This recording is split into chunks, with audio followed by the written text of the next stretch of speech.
Oh, well, 9:32.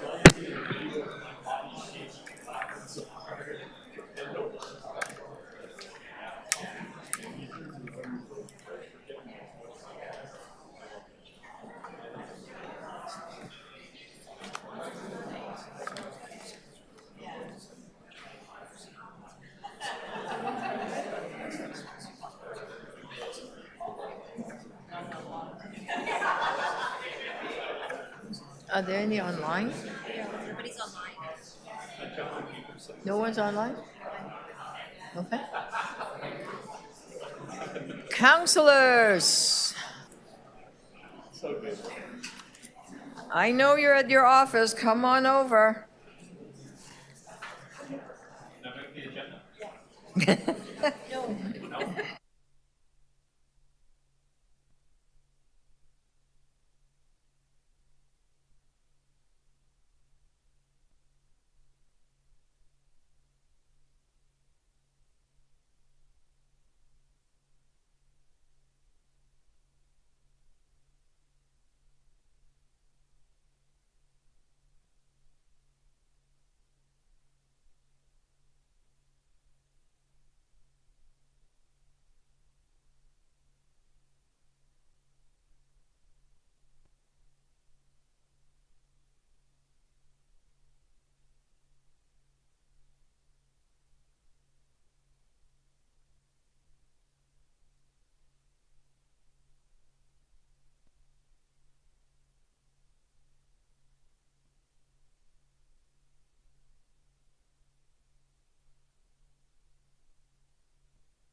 Counselors, we know you are at your office.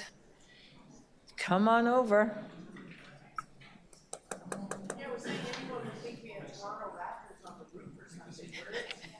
I don't know.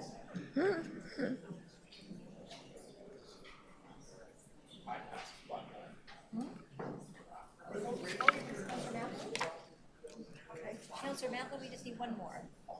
Counselor Matlow is here. Hello. We just need one more. Is Counselor Cole here, Andy? No? We need Counselor Cole coming. He's coming. Okay.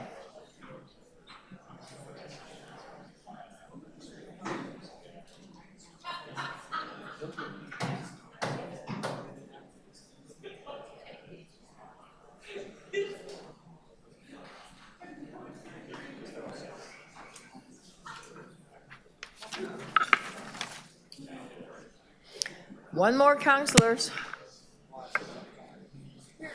Where did? It sounds like there must have been a breakfast party. Oh, here's Councillor Fletcher, sir. Councillor Fletcher arrived. We now have quorum. Okay. Thank you, Councillor Fletcher. We now have quorum. Good morning. My name is Olivia Chow, Mayor of Toronto, Chair of the Executive Committee. We have quorum. I'm now calling meeting 18 to order. Welcome, everyone.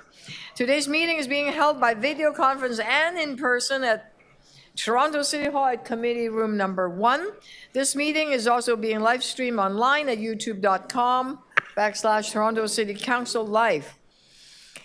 Although we may be meeting in different locations today, the committee would like to acknowledge that the land we are meeting on is the traditional territory of many nations, including the Mississauga of the Credit, the Anishinaabe, the Chippewa, the Haudenosaunee, and the Wendat peoples, and is now home to many diverse First Nations, Inuit, and Métis people. And we also acknowledge that Toronto is covered by Treaty 13 with the Mississauga of the Credit. If you're registered to speak at today's meeting, please listen for me to call your name. I will call speakers in the order they appear on the list. The list of speakers can be viewed online by visiting the Executive Committee page at toronto.ca/council and clicking the speakers box for today's meeting. Meeting members, the city clerk has provided all agenda. You know where to find them. Any declaration of interest? Seeing none, we will proceed. May I have a motion to confirm the minutes? Councillor Carroll. All those in favor of the minutes? Opposed? Carry. Before I run through the agenda, Councillor Carroll, I understand you have a new business item to add to the agenda. Councillor Carroll? I do. Thank you, Madam Mayor. This is I can read it aloud if you like. This is a transmittal of the FIFA committee, the World Cup committee that met just yesterday. This report was approved as amended by the subcommittee, and I'm now sending it on to executive. Okay. All those in favor of adding this new item? Okay. Good. Opposed? Carry. Thank you. Let's run through the agenda. By the way, Councillor Matlow and Deputy Mayor McAuliffe, we were at a place last night, and I think we could collectively congratulate the newly elected new councillor from Don Valley West. Her name is Rachel Chanas Lynn. Why don't we give her a big round of congratulations?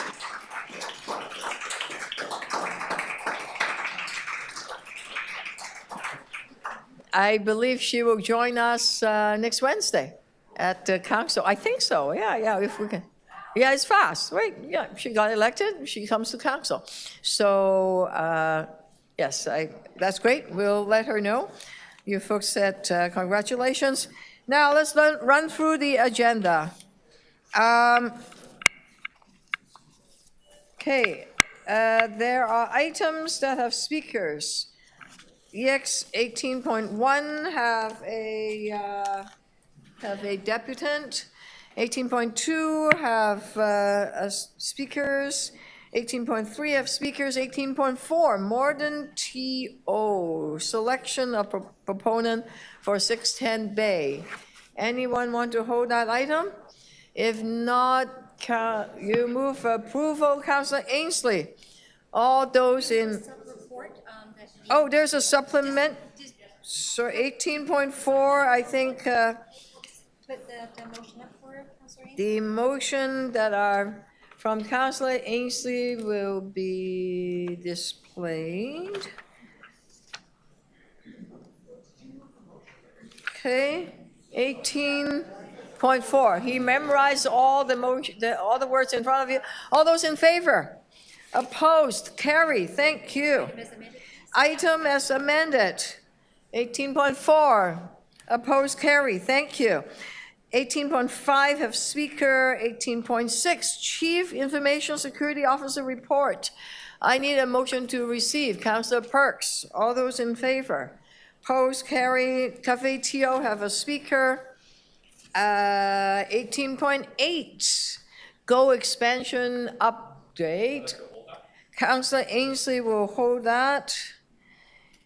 Property tax 2025 interim levy bylaw. Councillor Carroll moving approval. All those in favor? Opposed? Carry. Item 6 has speakers. 11, sorry, I mean 10. 11, Toronto Beach accessibility. You want to hold it? Councillor Parthy kind of always asked me to hold it on his. Okay. We will hold that for the councillor.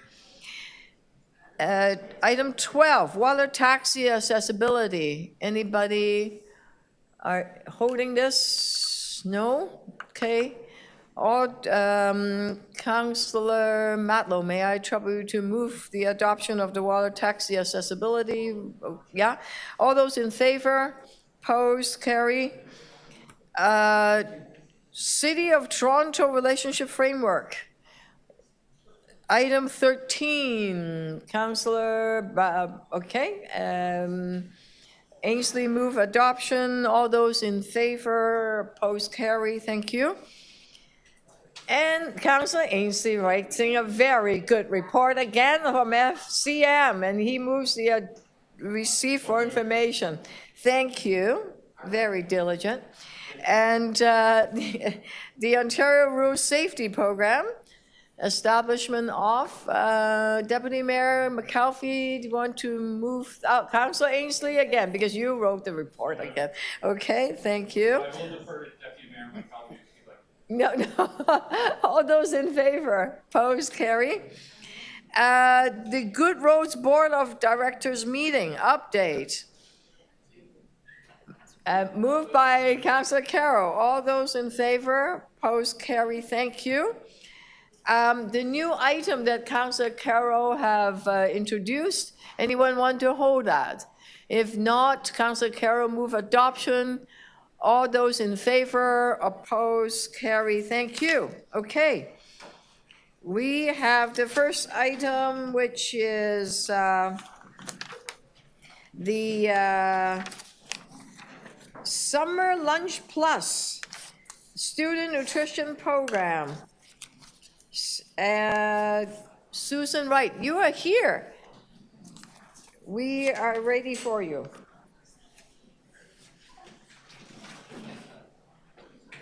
You have 5 minutes. We are now on item 1, the Student Nutrition Program funding and consideration for expansion. Is this okay? Yep, Everyone can hear go me? for it. Okay. Thank you and good morning, Mayor Chow, council members, everybody. Hello. Hello, Josh Matlow. We met last Tuesday. Hello. At a great food event. My name is Susan Wright, and I'm the founder of Summer Lunch Plus, an organization that helps to bridge the gap when school food programs are on hiatus in July and August. I'm here today to express my gratitude for your recent commitments to school food programs and your desire to establish a more universal approach to investing in Toronto's students. This initiative is a monumental step toward ensuring that our children receive nutrition that they need to grow academically and socially. By providing healthy meals in schools, you are not only addressing immediate food insecurity, but also fostering an environment where learning can flourish. However, while we celebrate these efforts, I must draw your attention to the critical gap in our support for children during the summer months. For many students, summer is a vulnerable time. When school is out, children often miss not only the meals, but also essential learning and social interactions. They may find themselves isolated and inactive, leading to increased feelings of loneliness and missed opportunities for growth and development. To address this pressing issue, I urge you and the Council to consider funding Summer Lunch Plus program for a pilot partnership and expansion in 2025. With Deputy Mayor Morley's help, we expanded the definition of student nutrition to include summer. Oh, there she is. To include summer. Now, let's invest. I propose we aim to reach an additional 200 families in Toronto, providing nutritious meals and food literacy support during the summer months. By investing in Summer Lunch Plus, we can make a tangible difference in the lives of children and their families, ensuring that participating children have access to the delicious meals and learning opportunities they need to thrive regardless of the season. This past summer, we served 180 families and 460 children. We saw huge improvements in shopping habits, cooking skills, food literacy knowledge, and more. We have a published journal article that just came out on the partnership with the Sick Kids Hospital that demonstrates consistent over time changes to habits. In the words of a student in Thorncliffe Park, I enjoyed when we all sat down at the table to eat my meal.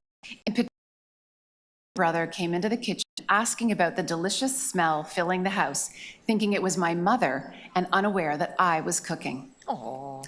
In closing, I want to thank you once again, Mayor Chow, for your long-standing dedication, leadership, and vision for students.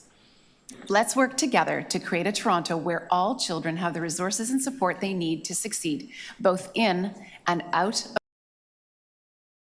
consideration of the summer, seeing the positive impact we could all make together. Thank you. No, thank you so much for taking the time to come join us. Stella Kirinakis.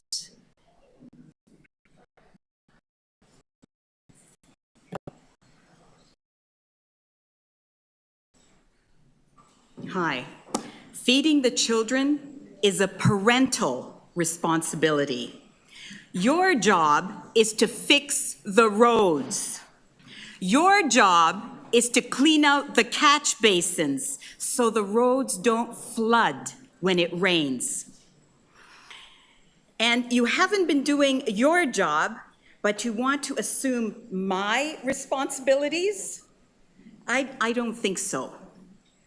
And there's nothing universal about meals. What we eat is linked to our culture, our religion, our traditions, our personal health. Don't expect all children to eat what your children eat. And some children would rather say that they have eaten nothing than say that they had fool for breakfast. Fool, it's delicious and nutritious, but no student is likely to admit to eating it. But if you really believe that parents have difficulty feeding their children, perhaps you should look south of the border at what has been happening, where multi-billion-dollar corporations pay their employees itsy-bitsy wages. And after working full-time, those employees don't have enough to feed their kids. They get food stamps from the government to buy groceries to feed their families. Instead of negotiating a higher increase from their employers, they get food stamps from the government. Our wages in this city have been stagnant for decades, and you are feeding the children. So you are contributing, you are suppressing the wages of workers who could be out there negotiating higher increases. Instead, it's like, okay, go to the government for food, for clothing, for shelter. Is this a new progressive strategy in subsidizing corporate America and suppressing the working class people that you profess to advocate for? Anyway, I think you should stick to the job that you have to do, which you haven't been doing very well, and leave the feeding of the children to their parents. Thank you very much. Thank you for your time. Any questions to the deputants? Seeing none, thank you. Councillor Molly, Deputy Mayor Molly, do you want to ask the staff to consider what was proposed by Ms. Wright? And as part of the, they're going to report back on how to implement the food program. On the summer piece? Yes, on the summer one, since you mentioned your involvement. Are we moving into questions now? Sorry, are we all done? with Yes, no, we're done. We're Oh, done. perfect, Yeah. sorry. So I questions came to the in late, staff. so I'm just catching up. Thank you, Madam Mayor. Very happy to pull that thread with staff. And I'm not sure exactly who I'm directing this to, but if someone could provide us a little bit more insight in terms of our existing programs and what the opportunity exists around partnership as was brought forward and suggested from our deputant. So through the chair, thank you for the question, Deputy Mayor Morley. What we are doing currently within the existing student nutrition program is indeed focused on student nutrition within the school year and as part of the school program. And right now, as monies become available, we are doing things like raising the funding to the program in order to account for the increased cost of food, and as well to increase the number of students that are participating in the program, focusing first and foremost on stabilizing the existing programs and then adding new programs such that we're getting to more schools and more students as monies become available. Certainly feeding kids and making sure that people have adequate nutrition is an important component of health. And our role is largely with respect to funding. We work with a number of other partners who are more the on-the-ground delivery, program delivery folks. But the major issue from our perspective is really one of funding. Although we are meeting the needs of several schools within our program. There are roughly 820 schools within the publicly funded system, and roughly 620 of them are actually currently covered by a student nutrition program. Thank you for that. And correct me if I'm wrong, but when we look at partnerships and opportunities to engage with others in the community who are doing this type of work, if they're nonprofits or charitable organizations, that sort of allows another avenue to funding and other resources that we may be able to benefit from as part of our ongoing objectives here. So through the chair, the way the student nutrition program is currently operationalized in the city is through a partnership under Student Nutrition Ontario. The key partners there include us as the city, but as well we've got the Toronto Foundation for Student Success, the Angel Foundation for Learning, and then the school boards themselves. Certainly, I think there is an opportunity to explore new programs with new partners, but this would have to be done in concert with our existing partners, given that they have much more experience than we do in Toronto Public Health on the actual on-the-ground delivery. Thank you, Dr. Davila. I just have one more question, and I think it's important for us all to ground ourselves in and to be reminded. When we talk about population-level health interventions, can you highlight some of the important factors around student nutrition and why this is, in fact, a municipal responsibility, as well as an opportunity for population-level health support? So through the chair, very briefly, what I can tell you is that in respect of providing meals within schools, this is something that we have long advocated for. It is an evidence-informed measure. It's well demonstrated in the scientific literature and in the practice of many jurisdictions all over the world. What you see, in fact, is a benefit certainly to the students, whether it's in terms of their academic outcomes, their health outcomes, their physical health outcomes. And, increasingly, we're starting to see more in terms of overall health outcomes, whether we're talking about mental health and social health outcomes, all very important outcomes that we see in association with these kinds of programs. That's well established in the literature. What we also see is the opportunity for members of the community who are actually part of the delivery of the program.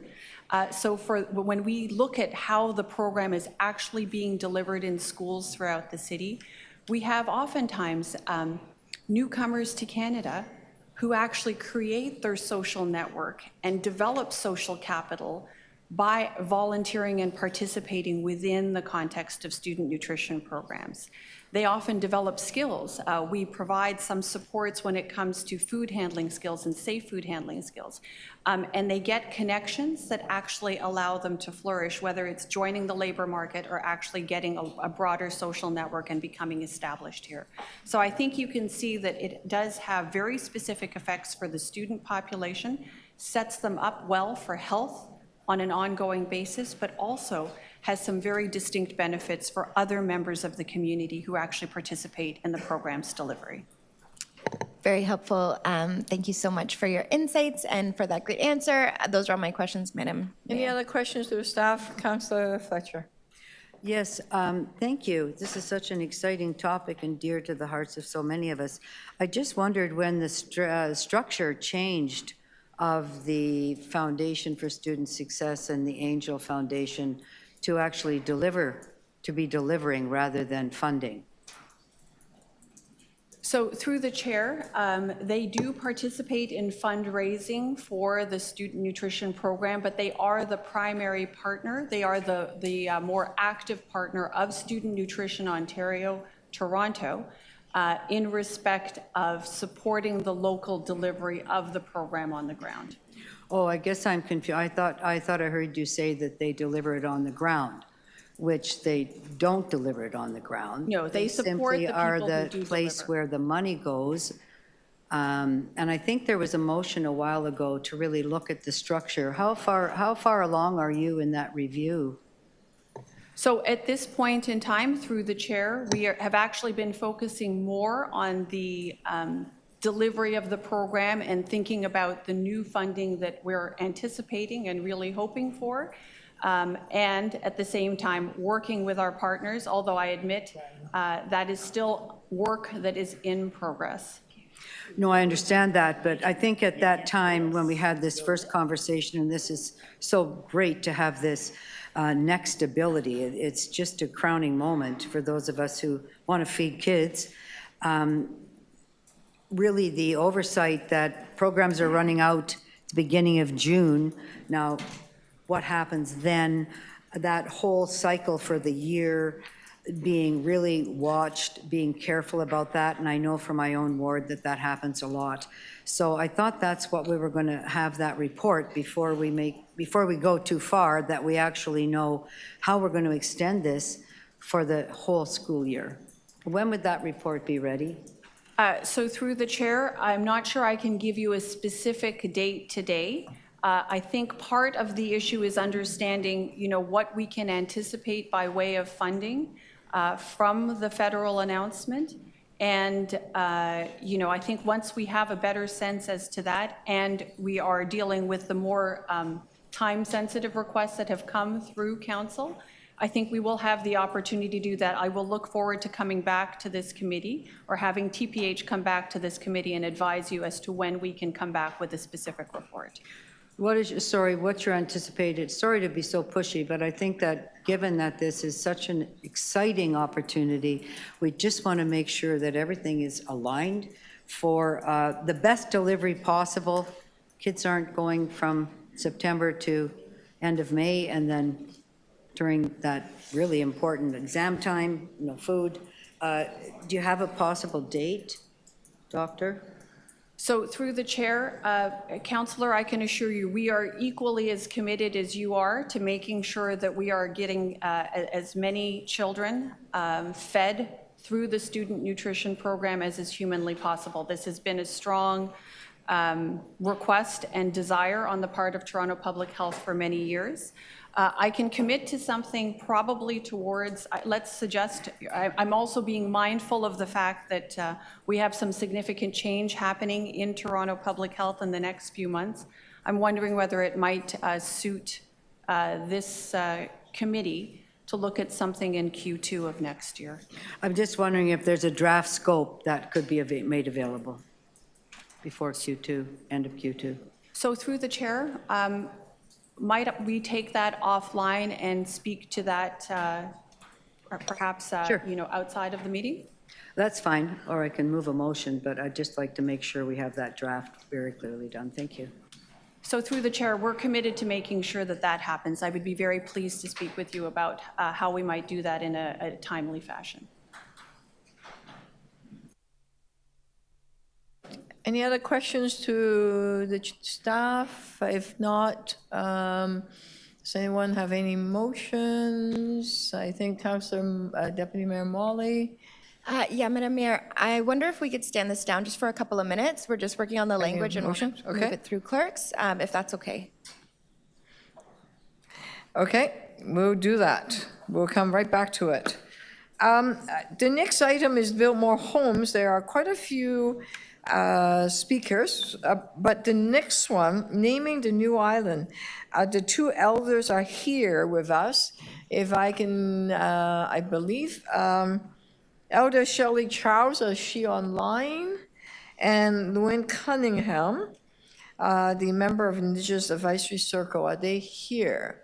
If so, we'll move that item first. They're not here. Okay, then I will go back to build more homes, that in case, if that's okay, Councillor Fletcher, I will wait till the two speakers arrive. If not, we can just move that item. Never mind, I'll do the homes first. Okay, they may be coming. Oh, I see Shirley's here. Yes, Elder Shirley Charles. Oh, come on over. And Mr. Cunningham, thank you for being there. You were my apology. Can we bring another chair? Can we assist in bringing another chair? Oh, thank you. Wow. Okay, all right. Thank you. Item Island Park. Time is all yours. Are we able to get Shelley online? Yeah.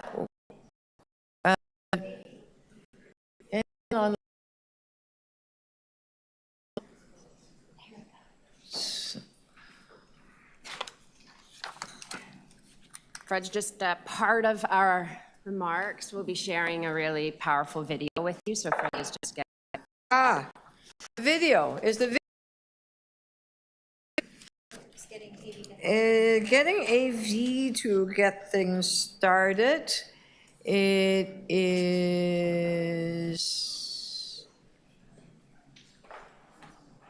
we are just helping out to get it started. My apology. Are we doing the video first? Yeah, I'll talk, Fred will talk video, and then they'll identify one speakers, and then that's your turn. Okay. Yeah. And can Shelley go first, just for respect? If she's on the line. Okay, just Yeah. for respect. Oh, of course, of course, of course. While we're getting set up, if it's helpful, I could share a few introductory remarks Please do, with please this do. wonderful committee. Yep, go for it. So over the last year, City Council, including Councillor Paula Fletcher, called for the Indigenous Affairs Office and the Waterfront Secretariat to find an Indigenous process for naming the emerging island in the Portlands. This work has not been done before in this way in the City of Toronto, and is a very innovative approach, not only to place naming or place knowing, but finding a way to ground Indigenous ways of knowing in how we do work at the city.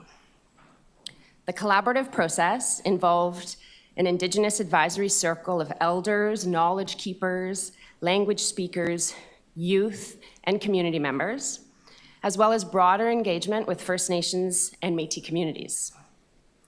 These cultural leaders were invited to participate in this circle, led by Elder Mandakwe Shelley Charles. This included Anishinaabe, Haudenosaunee, and Métis participants. As such, the process was guided by Indigenous values, teachings, and principles, including the 7 generations principle and 7 grandfather teachings. I also want to emphasize one of the main grounding principles that I think was quite unique in this process and very relevant as we think about the Don River reconnecting to the harbor and the lake. Grounding principle of land as our teacher, and the Indigenous Advisory Circle really focusing on what the lands and waters are telling us and how we need to be in right relations, not just one another as human beings, but with the animals that are returning to this special place in what we call the Portlands, as well as the earth and the water that flows past it. Fred's going to share a few more remarks, and then we'll be sure to play that video for you. Thank you. Today has brought us together to lift up a new name for this space we share in the waterfront. While the names that came out of this process are a celebratory step towards supporting Indigenous language revitalization and placekeeping, the process itself is equally, if not more, meaningful. Progress on advancing truth, justice, and reconciliation will be made by establishing new ways of working, leading, and stepping back. How we do what we do matters. This process demonstrates ways of shifting power and priorities with respect for Indigenous worldviews, cultural protocols, ceremonies, self-determination, and leadership.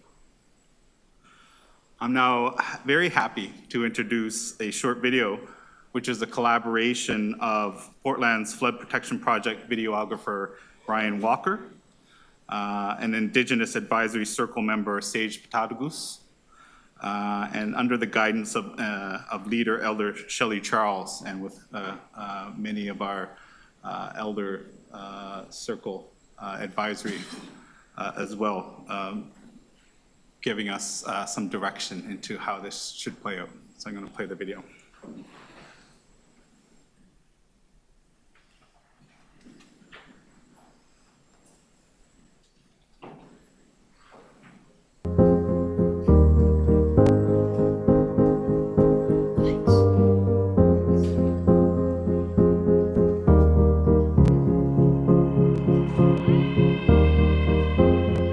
water that enters this area from the Don River is not the same water that exits. So we're very mindful that people who visit this area will have that same transformative effect on them.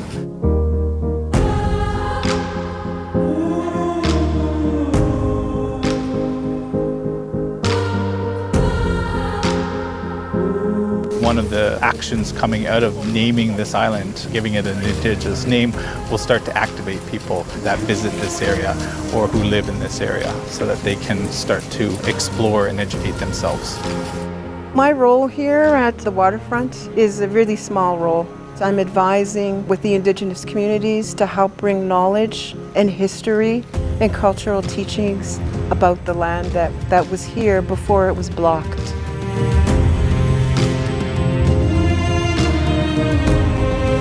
It was very important that we put together a circle of Indigenous knowledge providers, Indigenous elders, language speakers, and gather them together in circle, in person, on the land, to really experience this area firsthand, to visit and see the actual nature being reclaimed here, to experience this area with all of our relatives, all of the plant species and animal species that are returning to this area, exploring the history of this area, the culture, the many languages, to speak through those things together in a circle, and then eventually to come up with a name, depending on what that language is or what the meanings of those languages are. It's very important that that comes from Indigenous people. I was at first a bit initially hesitant because I was like, who am I to name a space for community? It should be the community's decision to name it. But I had to put my ego aside and I was like, wait, you are part of the community and you do get a say in this. And I think it's so important to offer that choice to people who are going to be actively in this space. This is really polluted land here, like meters and meters of backfill and the worst contamination. But look at it now. Now it has a life of its own. We'll start to hear, we'll start to see. We'll start to see certain animals come and show themselves. They see this land and they see what we're doing, and they want to come and visit with us too. They're part of our family as well. It's just motivation for the future. I want to help build a place that's better for the future generations to come. The magic of all these people working here, all these people touching the land, they're going to one day tell their grandchildren, oh, you see those plants there? I planted those. And you see that property over there? We pulled those weeds. So every person that's here has a legacy, and that's a Kinomageawin. It includes everybody.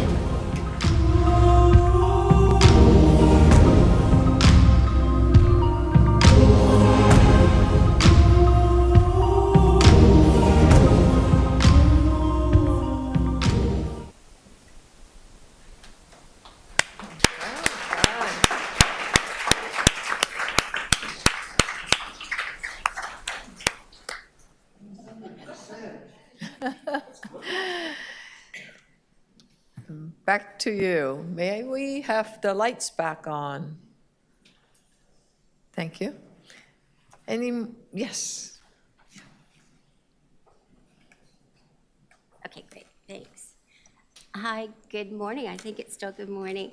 Good morning, my name is Lou Ann Cunningham. Excuse me. I am from the historical Métis community of Lac Saint Anne, Alberta. I've lived and worked and played here in Toronto with my family, though, for 39 years. So I'm a visitor on these lands, but I do call this my home. I'm grateful to have been invited here today to speak about this beautiful, beautiful project. And I would like to commend the City of Toronto for this initiative and hope that this is only the beginning. As many in this incredible Indigenous circle knows firsthand, that this was an emotional journey for myself. Walking on the island for the first time, I actually was crying, and then in subsequent sessions, it was so powerful to see the rejuvenation, the rebirth of what this land was, 200 years ago, even 150 years ago. It's now back to that. It was a marsh back in the day, and what a marsh does, and I'm going to bring a little bit of my healthcare, my nursing background into this. A marsh acts like a filter, much like our kidneys and our liver. So the water that leaves the Don River and now flows through there comes out differently, and it's actually cleaner.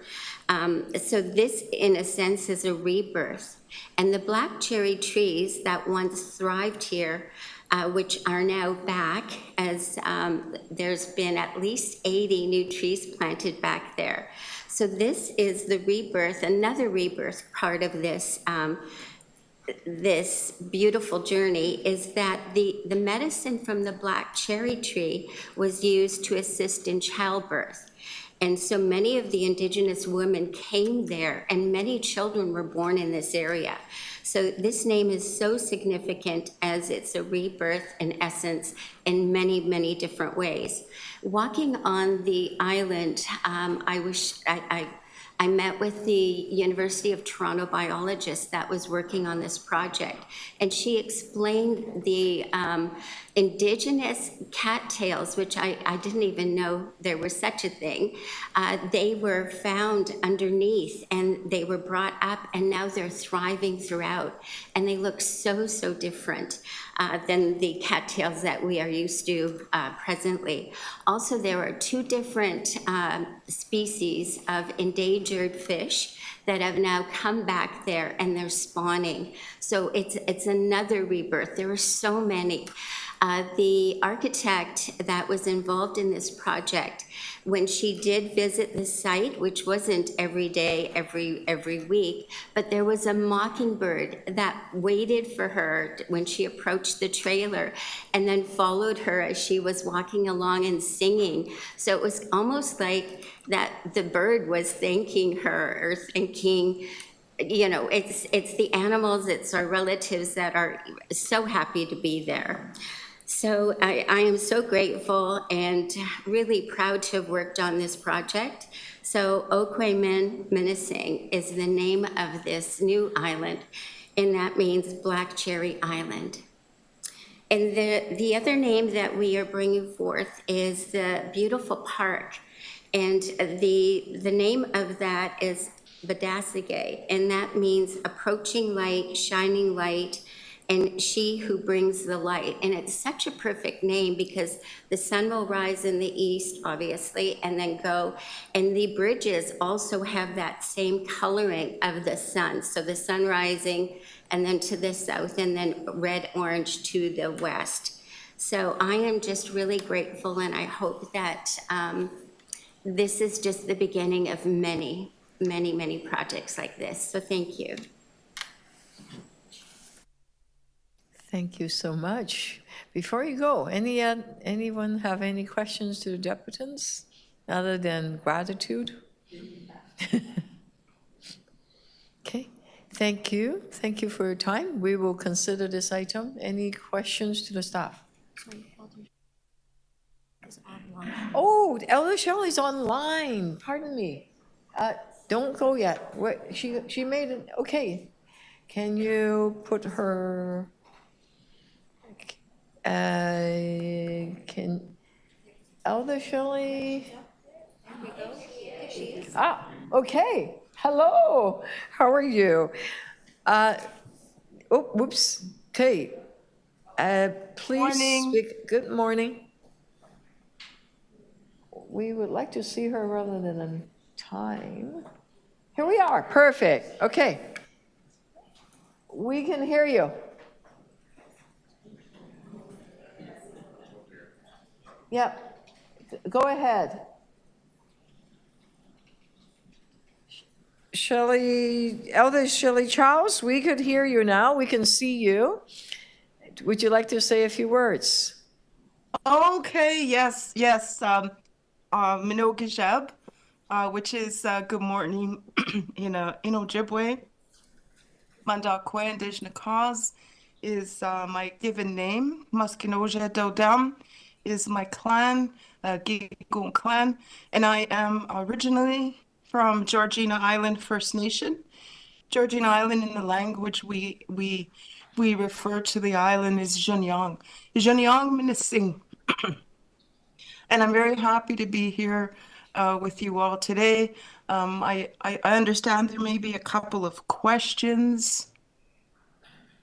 My role in the project, Akinomage Win, in the place naming, in this very most important time that we're in, is lifting up the language of the land.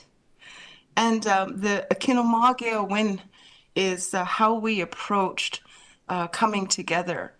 And that sometimes languages from an indigenous language into English, there's a literal translation, but really there's a philosophy behind most of our words and phrases and teachings that can't really be translated into just one word. And Akinomage Win is like that. It's how the land, Aki, Kinomage, becomes the teacher. So and you put the win on the end of it, Akinomage Win, it's the philosophy of the land as the teacher.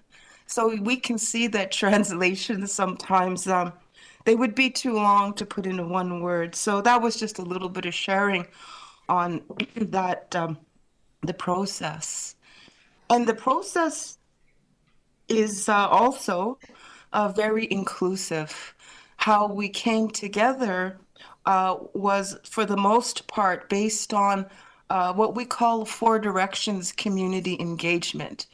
And in the doing of that, that would create our values, our principles of how we would behave. So if we think of those 4 directions, and we know as Indigenous people, then we would have to work with kindness. We would have to work with honesty. And we would have to promote caring of each other, caring of each other's voice, wherever it is they come from, caring about everyone's cultural background and their contributions. And then finally, the strength of the 4 directions, the strength of the conviction of how that team worked together. And that team was comprised of elders, knowledge keepers, knowledge holders, linguists, teachers, and most importantly, urban Indigenous youth. And what we call that part in English, it's intergenerational community engagement.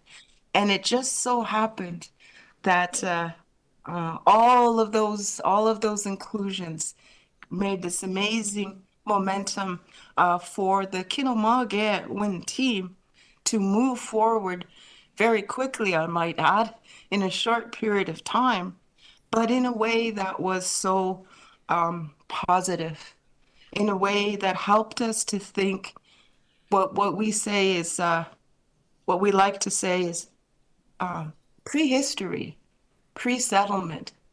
What did she, the land, Aki, what did she look like, before the munitions industry, before that, all that industrialization there at the waterfront?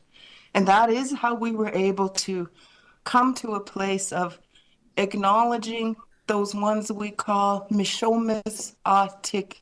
Those are the grandfathers, those grandfather trees. And we came around that circle, we listened to everybody. We included Anishinaabe, Métis, Ombehongwe, all the different voices and the youth and the elders. And we came full circle.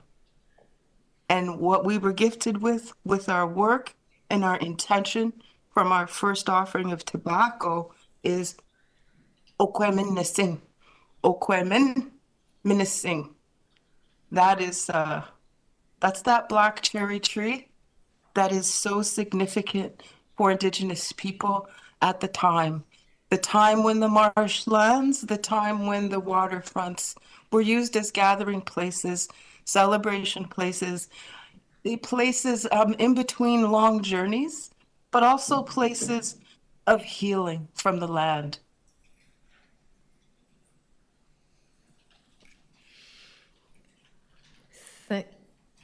Thank you so much, Elder Charles. Thank you for all the speakers today, for your work, for your teaching, reminding us about that we are all our relations and the importance of kindness, honesty, and caring, and the rebirth. Over the weekend, on Sunday, I had a few hours. I was able in the morning to cycle there and felt the land and the water. I was standing by the bridge at a distance, not that far, and felt it. It was great. The Black Cherry Island.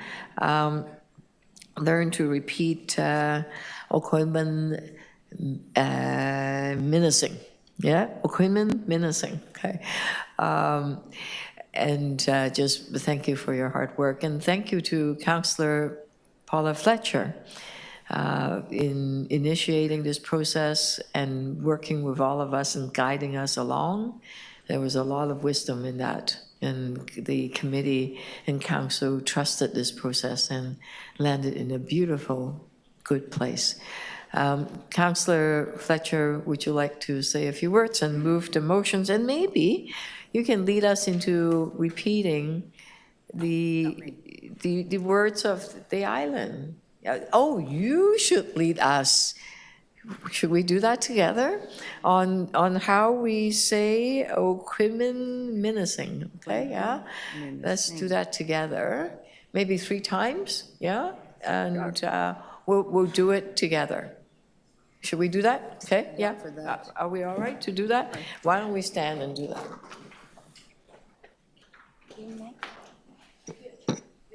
Turn on your mic so we can follow you.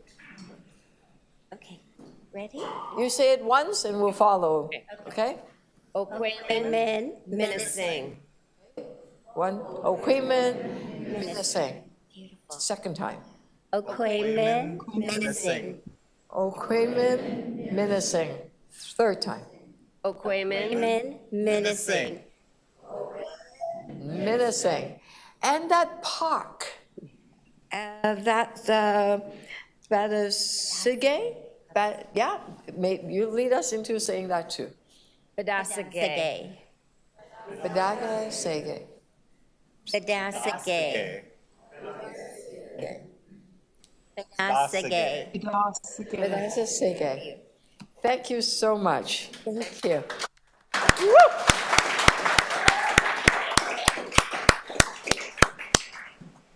Councillor Fletcher, would you like to move the motions? Yes, I'd just like to say a couple of things, though. That was a beautiful way to bring these names here today, Mayor. And it really is a really special moment for the city and an exciting time to have a new name for an island that will be soon created when the plug comes out later in November. So everything is coming together in the month of November. And to have this Indigenous naming circle, I just want to thank Elder Shelley. I want to thank everyone who was part of that naming circle, our Indigenous Affairs Office, the Waterfront Secretariat, and also you, Madam Mayor, for being there on Friday and for your support. That this was a very big group effort, as you saw from the video, and a very important way to do that, to come up with these 2 beautiful names, one for the island and one for the park, and probably more to come. The notion of naming this island and honoring the indigenous presence on Toronto's waterfront is so important. There are thousands and thousands and thousands of years of Indigenous peoples living, Indigenous nations on the waterfront, but you would never know that on our waterfront. You'd have no clue. So this is just starting to repair and heal that relationship, to bring this forward, to recognize those thousands of years. And it's a very important story to be told because many people don't know it. So there's many more things to do here. I did learn that Etobicoke, this is the place of the black cherry tree. I learned that Etobicoke is actually an Indigenous word, adobeget, which means the place of the alder tree. So here we are, but nobody knows that. But now we do know that. Our deputy mayor knows that. Here's our waterfront with this incredible history of people that lived there, that lived off the bounty of this waterfront, that flourished. And this is time to tell the story, and this is just the first part. I just also today want to say that for me, this is as well just a tribute to the work that the city has agreed to do for reconciliation and our reconciliation plan. That was coming out of the Truth and Reconciliation Commission, and not to recognize the work of an incredible Canadian, simply somebody who was a titan in the community, who was the first Indigenous judge in Manitoba, perhaps across the country, who was a senator and who led the TRC and who unfortunately left us yesterday, and that would be Murray Sinclair. So I'd like to dedicate all of our work today to this incredible man who's left us with a legacy that we do have to fulfill. So thank you very much. Thank you very much, Mayor. Thank you for mentioning that. That's important. All those in favor of the motions in front of us, thank you so much. That was incredibly meaningful. Next item, housing, building housing. We have quite a few speakers. First one, David Wills from Build. This is item 2. And then Daryl Chong. David Wiltz is here, but he had to take something. Can I go first? Yes, absolutely. Can you push him to the end? Is that possible? He's here. He's just not right here. Thank you. Good morning, Madam Mayor, committee members. Thanks for spending a few minutes of your day with me. The Greater Toronto Apartment Association represents the owners and managers of more than 150,000 units of purpose-built rental housing. We are purpose-built rental only or exclusively. Toronto needs more purpose-built rental housing, we know that. We haven't built much or anything almost for decades. This data is provided on an annual basis from city planning.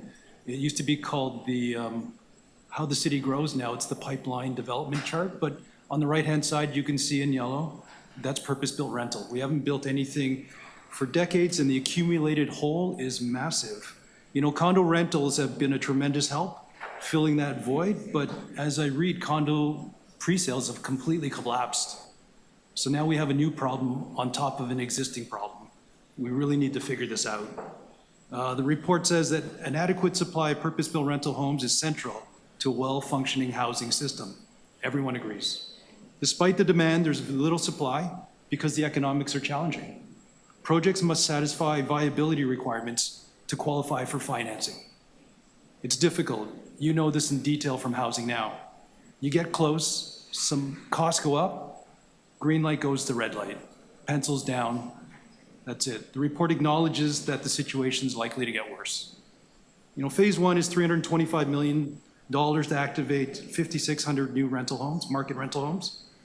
I think it may save some Housing Now opportunities that have been stalled for many years. It'll turn some of those red lights back to green, hopefully. And $300 and $400 million seems like a lot, but it needs to be bigger. It's not just about the foregone revenue raised by development charges and ongoing property taxes.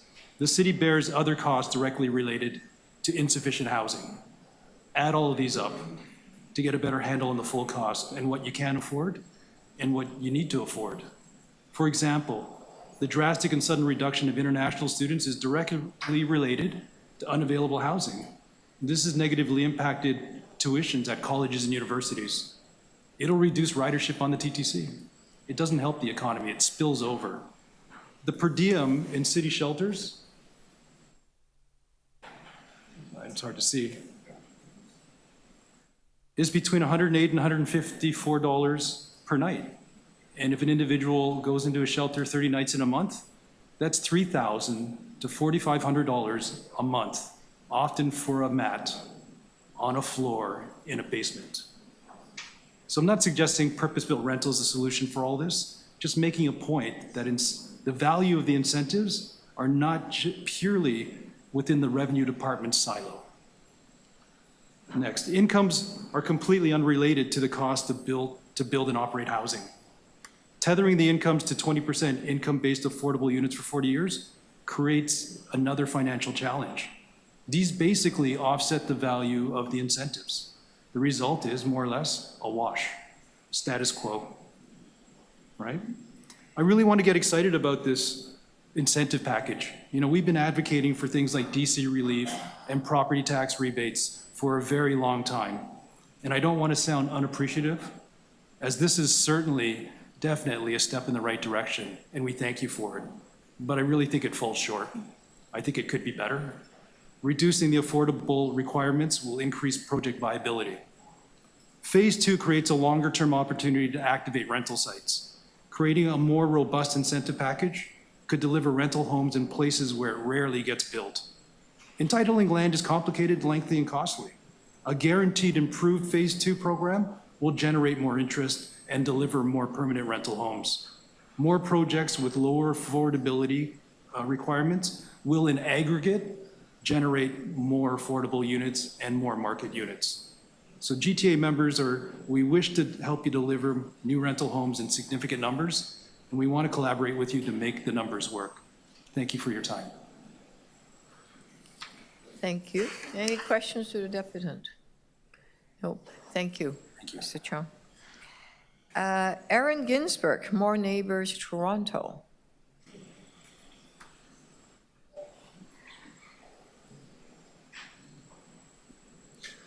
Morning. Thank you for the time, Madam Mayor. Thank you, members of the Executive Committee. My name is Aaron Ginsberg. I'm a volunteer with More Neighbors Toronto. Still echo. We like a lot about this report. As you know, we support building new housing in Toronto, and to the extent and the spirit of this report, which is to get projects off the ground, get shovels in the ground, get housing built, is something we applaud and we support. We have a lot of the concerns that you just heard from Mr. Chong. We think there are two very noble goals here. One is to get purpose-built rental buildings started, and the other is to provide affordable housing. We support both of those goals. Tying those two together creates problems. As Mr. Chong said, it can create a situation where our project goes from economic, when you provide the incentive on the purpose-built rental, to not viable when you try to build the affordable piece. What I would say is there may be an opportunity to separate those two things out. I would support, and I think More Neighbors would support, providing the incentives listed for the affordable units for every affordable unit in the city. Any developer wants to bring forward an affordable unit in any project, provide those incentives. I mean, I know Mark Richardson's scheduled to speak. He can provide you dollars per door much better than I can. But there's a real opportunity to do that on just more than that 1,400 units. And I think that goes to our bigger objection here, or bigger issue with what's happening here at City Hall on this issue. 7,000 units is great. It's absolutely wonderful. We just listened to a wonderful presentation from Indigenous elders about the renaming of Ookwemin Minising. I hope I got that right.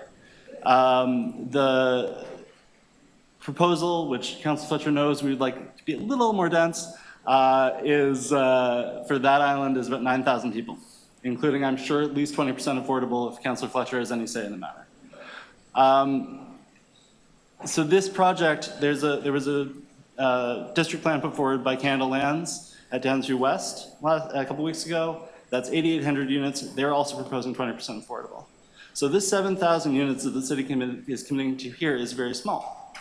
And there's a lot of attention here. There's a lot of speed being asked.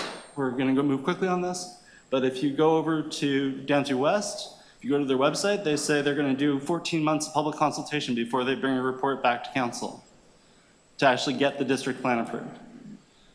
Councillor Fletcher knows we're probably looking at the early 2030s before people actually move into Ookwemin Minising and make it the neighborhood for Indigenous Torontonians and others to live in.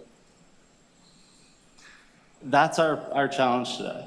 7,000 units is great, but you're committed to building 285,000 units in the city of Toronto by the end of 2031.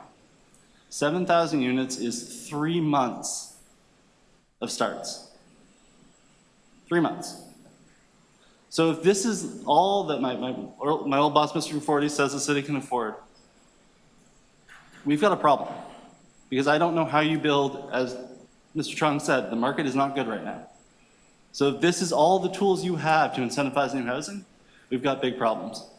And we would like to see more action and this sort of drive and speed that's being tied to this project dedicated to not only the housing action plan items that are delayed or not even started, but also, and it mentions in this report that this one of the things this will do is ensure that the city continues to get its housing accelerated funding.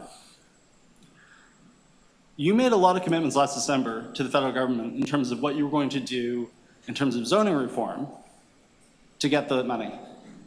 Many of those items have been delayed. Many of those items have not been started. And we are still not looking, and we're still waiting to hear how the city is going to achieve those goals. So we would encourage you to work with the same speed, the same enthusiasm towards those goals, which will provide the funding we need to build the infrastructure we need to support more housing, and not just rely on this small program, even though we think there's a lot of good in this small program. So that's my comments today. I encourage you to look at our letter for more detail, and I'm happy to answer any questions you may have, Madam Mayor. Thank you. Any questions to the deputant? Don't see any, but thank you for your time. Stella Kajianakis.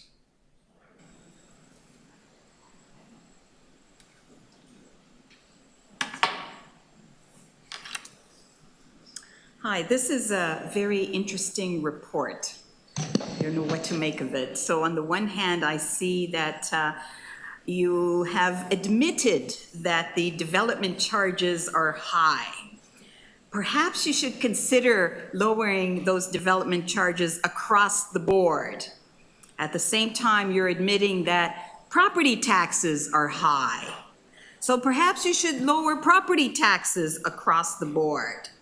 Keep in mind that there are individual homeowners who are providing affordable housing to seniors, to their aging parents. Yes, affordable housing and supportive housing. Should they get a tax deduction, a tax reduction, a tax discount? Yes? What about those people who are providing affordable housing to adult children? Should they get a reduction or a deduction or in their taxes? What about somebody who wants to add a second story, an additional unit on his existing dwelling? Would he get a tax deduction? Would he get a break on the development charges? I think you have to, rather than pick and choose who is going to get these promotions and rebates, perhaps you should apply them equally across the board, rather than this discriminatory fashion you've established. But more importantly, in this report, in paragraph number 1 of this report, it states that the City of Toronto has a goal to deliver 20,000 purpose-built rental units. And in paragraph number 6, it says that right now, there are currently 102,000 purpose-built rental units in the pipeline, in the city's development pipeline. So what is the point of all these rebates, deductions, whatever you've got, all these financial incentives? There are 102, your intention is to deliver, you want to deliver 20,000 rental units, and you have 102,000 in the pipeline. And you are putting forth all of these financial incentives. I don't get it. It's like somebody goes to a store, finds a gizmo that he'd like to purchase, which costs $10, for example, takes this gizmo and takes his $10, plops his $10 at the cashier, and the cashier then says, "Oh, I'm going to give you a rebate and a deduction and a whatever. Why would you do that? It's not your money. They've already done the numbers. They've gone through their pro formas. The numbers hurdle, as they say today. So the numbers work. They're putting through their applications. They're in the pipeline, and you are now going to give them all these financial incentives, and you want the other levels of government to give them financial incentive, to put down their money, and to encourage CMHC immediately to provide funding. What are you talking about? You know, if half of what is in the pipeline gets built, you've still exceeded your expectations. Your goals, as stated in paragraph number 1, is to build 20,000 units. Am I missing something? 20,000. You have 102,000 in the pipeline. What are all these financial incentives for? Throwing money away? Is there a typo somewhere? I don't know. I don't get it. Is there something I'm missing? It doesn't make any sense. I don't see any need for these financial incentives, but if you want to admit that property taxes and development charges are high, then perhaps you should be applying these discounts and reductions and rebates across the board to everybody. Thank you. Any questions to the deputants? Seeing none, thank you for your time. The next 4 deputant, I believe, is online. Chad Hamad. Are you? Oh, yes, I'm here. Okay, go ahead. You have 5 minutes. Thank you very much. I really appreciate the time here, Madame Mayor. I just would like to discuss a little bit as well about this development. People are talking about purposely built housing plans and so on and so forth. I'd like to know how about smoke and scent free and accessibility disability for people with disabilities in any of these plans. I'm speaking today to express my support for the proposed rental supply housing program under the City of Toronto's housing program, supporting the construction of 16,000 rental homes and the 4,000 affordable homes. However, I wish to highlight the essential consideration that seems to have been overlooked in the decision surrounding this initiative. Constructing of smoke and scent-free apartments that are set up only for people with disabilities who will really need it within the 4,000 affordable units proposed. No one wants to live where you have drug dealers and drug addicts, as we are the most vulnerable when it comes to this. As we promote the development of new housing, we must also prioritize the health and well-beings of our residents. This includes smoke and scent-free policies that are affordable units that will help create healthier living environments, particularly for the vulnerable population, such as those as children with asthma, the elderly, and those with respiratory conditions. By promoting these standards, we can reduce the risks associated with secondhand smoke and chemical exposures, ultimately fostering a healthier community as other regions have started to address and adopt these policies of smoke and scent-free buildings. There is no affordable housing under the City of Toronto and Toronto Community Housing's portfolio that are smoke and scent free for people with medical respiratory issues. Also, there is no housing in Toronto Community Housing and the City of Toronto's portfolio that are only designed towards just disability accessibility at all. This means we have no smoke scent-free buildings for people with medical needs, and we do not have any buildings that are designated and designed specially for people with accessibility disability needs. I urge the Council today to consider incorporating smoke and scent-free policies into the framework of this housing initiative. This change would not only enhance the quality of life for residents, but also align the public health objectives. Again, I implore you guys to really reconsider looking to build smoke and scent-free buildings. people like myself that have respiratory problems, and other people with children who have asthma and respiratory illnesses have nowhere to go under these portfolios that you currently have, Mayor. You have nothing for smoke consent free. And you all have a platform there. And even Councillor Fletcher, I applaud you, and everybody else. Nobody uses their platform for accessibility disability. I do not hear anything come out of any of your mouths to talk about accessibility disability. Josh Matlow, I believe, is one of the people that I'm talking to that looks like he's considerate for disability accessibility. But nobody else that I've talked to at City Hall. I've come to many deputations in front of Toronto Community Housing. I believe Councillor Fletcher knows who I am. And I don't understand how in 2024 we have no smoke or scent-free apartment buildings designated for people with respiratory problems, or even buildings that are designed for people with disabilities that are in wheelchairs like myself.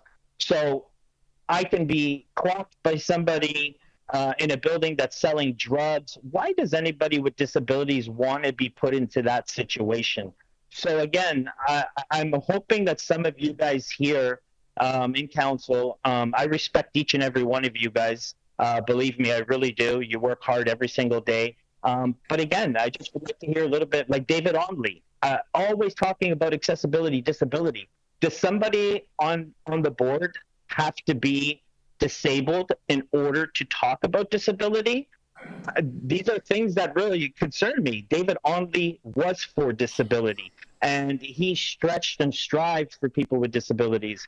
But anybody here at this council, I don't hear anything or anybody use their platform to talk about smoke consent free, or even apartments that are made for people with accessibility disability needs that is exclusive to our disabilities. Thank you for your time. Thank you. Thank you. Thank you for hearing me out. I really do appreciate it, Mayor. Thank you so much. Any questions to the deputant? If not, Mark Richardson. And I believe, just one second, Mark, I believe Dave Wills are back in the room. There you are. Yes. Come on up. And Mark, I'll take you next. First, let me say thank you very much for allowing me to slip down on the order. I'm very grateful for the flexibility of the committee. And if I may use a couple seconds of my time, I can't tell you how much I was moved by the previous agenda item and our Indigenous leaders. It was moving, so I just wanted to say thank you very much for that. Good morning, Mayor Chow and members of the City of Toronto Executive Committee. As you know, my name is Dave Wilkes, and I'm President and CEO of the Building Industry and Land Development Association. Today, I will address agenda item 18.2 regarding expanding incentives for purpose-built rental housing. I'd like to thank you, Mayor Chow, at the beginning, and members of your entire council and this committee for your commitment to address the housing crisis that we're currently facing in the city. I spoke to the Planning and Housing Committee about a similar report focused on non-market affordable rental back in June. At that time, I talked about the critical juncture we are in. The housing market is depressed, sales are at an all-time low, supply is stagnant, and consumer confidence is shaken. At a time, paradoxically, when all three levels of government are calling on the need for more housing supply. Since that time, the situation unfortunately has weakened. The facts are indisputable. Purpose-built rental starts are down 50% since last year, from a historically low level the previous 3 years. New condo sales have not only stalled, they've stopped. In September, only 120 units were sold across the city, at a time when we would normally see approximately 1,500 to 2,000 units on a monthly basis. The reason for this stalled market is very clear. The cost to build has escalated to a point where projects are not viable. And although the market will influence certain cost factors, the one cost that the market that is beyond the reach of the market is government taxes, fees, and charges. Without immediate action, we're destined to remain in the current situation, and I fear that the city will experience a severe housing shortage in 2027 and beyond. This, unfortunately, is not an exaggeration or hyperbole. It is just simply what the data tells us. Government support is needed to stimulate the housing market and deliver supply where necessary. The staff recommendations presented today offer an important but unfortunately limited solution to what is a much larger problem. The specifications of the proposed solution are tightly defined and would be only applicable to the city's own Housing Now projects, as laudable and important as they are, or projects that have received a federal subsidy through the Apartment Construction Loan Program. The vast majority of rental and condominium projects, which in their totality are a vital part of the city housing solution, will not move forward under this program, and that includes units that are considered, unfortunately, in phase 2 of this proposal, which would deliver much needed purpose-built rental, home ownership, and secondary rental units across the city. Throughout this review, we have worked diligently with the senior city staff, and I'd like to thank them for their attention to this issue, and recommended solutions to address the cost to build and unlock projects that are currently stalled in the pipeline. These solutions, as you know from the report, focused on waiving, not deferring development charges, property tax abatement for purpose-built rental, and waiving DCs for condos, both of which would be time limited and subject, and this is important in my opinion, to additional financial support from other levels of government. I should add that these cost reductions could also be achieved through other suites of tools, such as taking a look at parkland and CBC charges. In our opinion, these recommendations would achieve 3 important outcomes. Short-term cost relief would unlock approximately 30,000 purpose-built and condo units currently that are sitting in the pipeline and are unviable to move forward.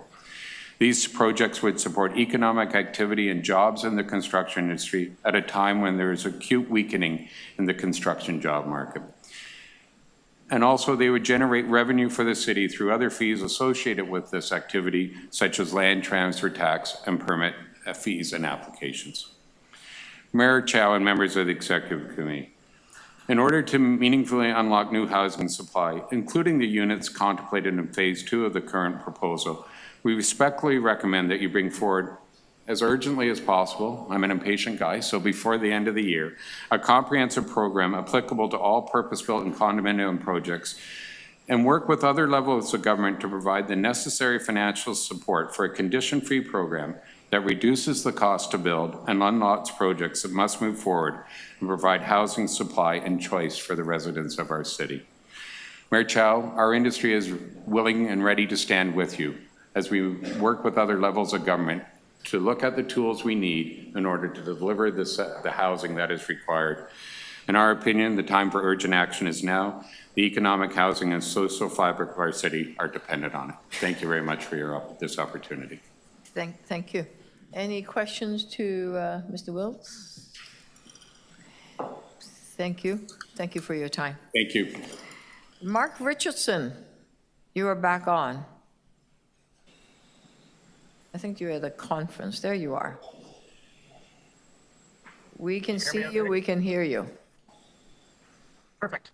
Councillors, I won't take a long time. Yes, I'm at the Smart Cities Expo World Conference in Barcelona, where our Housing Now TO project is the only Canadian nominee for the World Smart Cities Awards tomorrow night. I'm only going to focus on phase 1 right now within the report that's before you, as it is the only part of the program that is solely within the control of the City of Toronto, and it is not dependent on other levels of government.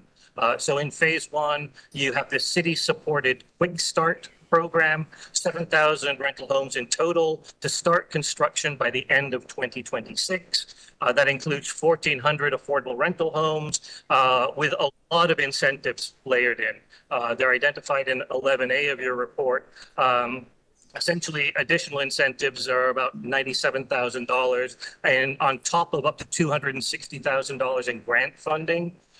So those 1,400 affordable rental homes could qualify for up to $357,000 per unit in combined funding, but it's not very clear what you have to do to get each tranche of those grants, each tranche of those discounts. So we would be asking for some additional clarity around that.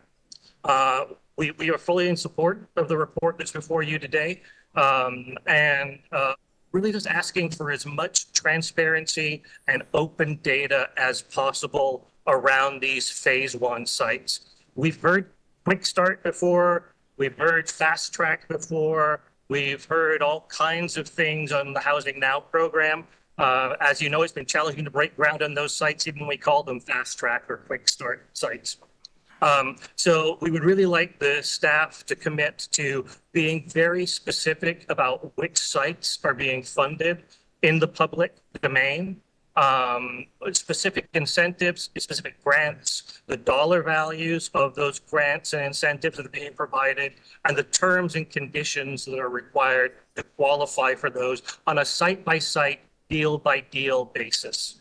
We would also really like a clear understanding of who is responsible for this quick start tracker.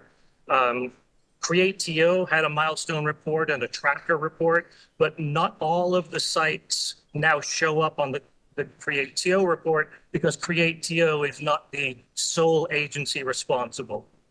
You have 7,000 rental homes to start construction by the end of 2026. It's a very clear number with a very clear timeline. So we'd like to know which specific staff are responsible for tracking and reporting. What will that reporting interval be? Will it be every 3 months, every 6 months? And how public will it be? Will that data be open data? That's all I want to ask for today. And best of luck with this program. I hope this quick start works better than some of the earlier fast tracks. Thank you. You asked some really good questions. Any questions to the deputies? Councillor Sachs. Mark. The key feature of purpose-built rentals, would you agree with me, is that the owner has to operate them over time, so the total cost of ownership includes operating and maintenance costs, not just the initial capital costs, right? Correct. And it doesn't save money to build cheap and then to pay heavily to operate and maintain, right? In fact, just the opposite. We sometimes want to do more robust buildings with better features, better windows, better doors to lower those operating costs. Exactly, and that's why purpose-built rentals, one of the reasons they're more pleasant to live in is they've got higher quality equipment and finishes, and that improves the quality of life, saves money over time, and keeps the rent down, right? Keeps the rent down has been a bit of a challenge for a few years because there's so little vacancy. But yes, generally, the higher quality purpose-built rental, professionally managed, security of tenure, they're all strong benefits to the purpose-built rental product as compared to individual mom-and-pop condos that are being rented out. Right, and we're talking about a very large amount of public money here.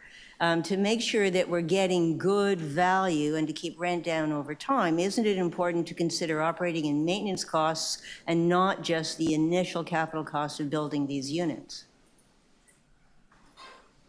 It all depends on whose projects we're talking about. It'd be easier for me to give you an answer for that if we knew which projects are being considered within those 7,000 units. Well, that's fair. We don't know that at the moment, but would you agree with me that we should be asking about the total cost of ownership over time, not just the initial capital costs and ignoring operating and maintenance afterwards?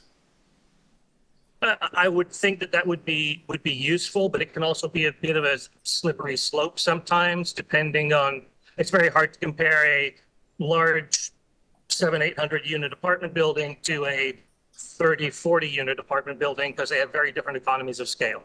Fair enough, but if we don't even ask the question about operating and maintenance costs, are we going to be making good decisions? I think it's about the choice of partners that you select. And I think part of what you have to do on these sites, and I think part of the qualification is they're looking to partner with experienced developers in order to do that. So partner selection, track record of those partners is really where you want to target your best dollars. Okay, thank you. Any other questions? Councillor Fletcher. I just would like to know, Mark, what was the development that is up for the prize? See that? It's our work on the Housing Now. Oh, your work on program Housing Now. and Okay. transparency. So it's the I thought it was the World site. Smart Cities Award. That's No, fine. it's our I get advocacy it. work around. You said Housing Now, I thought it was our site. That's okay, thank you. transparency. Congratulations, thanks so much. Thank you. Very busy conference. Congratulations. Any other questions to Mark Richardson? Seeing none, thank you so much. Best of luck.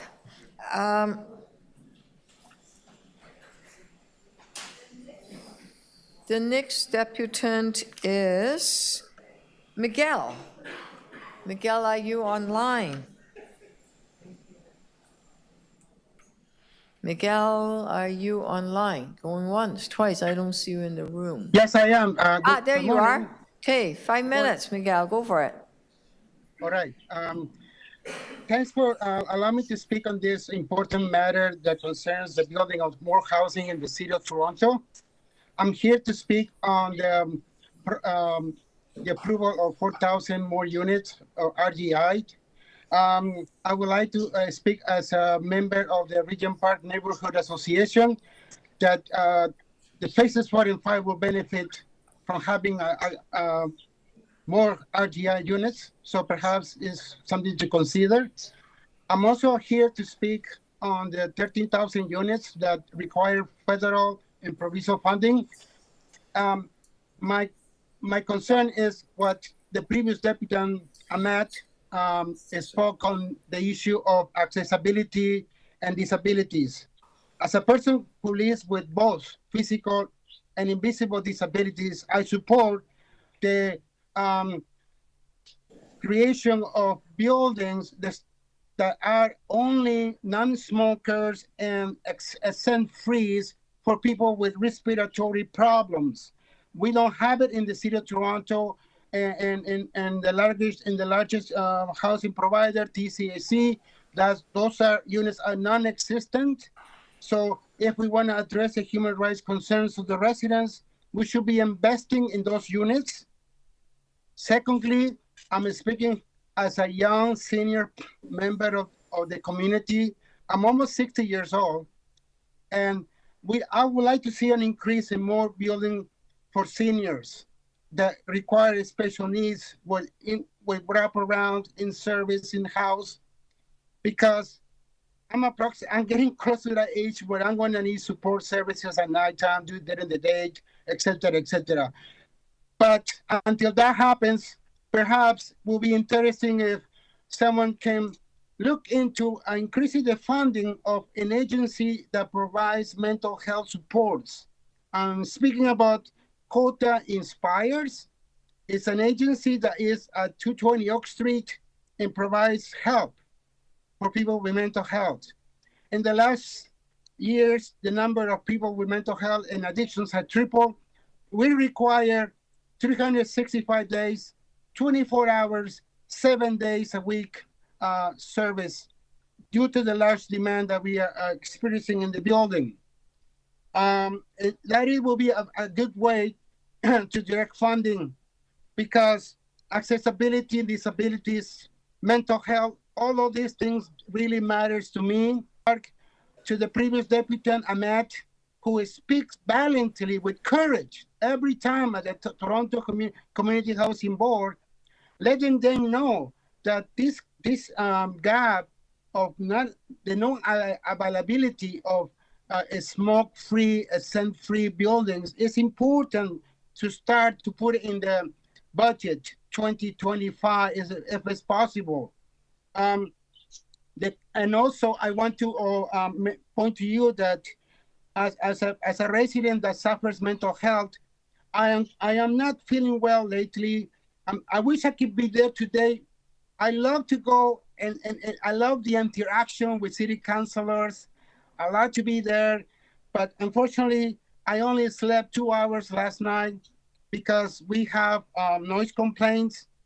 I'm so glad that my councilor, Chris Moyes, moved a motion at Economic Development Committee requesting 311 to enhance the service of investigations for residential noise bylaws complaints. So, in closing remarks, I want to add that we haven't yet seen the supposedly indigenous co-op housing in Regent Park, led by Daniels Corporation. That is a project that has not been yet revealed who is the approved contractor. Perhaps this new changes that you're proposing to help developers will help perhaps Daniels to connect with a construction company to build indigenous core housing in Regent Park at 500 Dundas Street East in the heart of Regent Park. That is all for me. We look forward to talk to you later about the Indigenous Advisory Committee that is on agenda. Thank you, Miguel. Get some rest. Any questions to Miguel? Nope. Thank you so much. Our last speaker, Stephen Job and 10 Block, also online.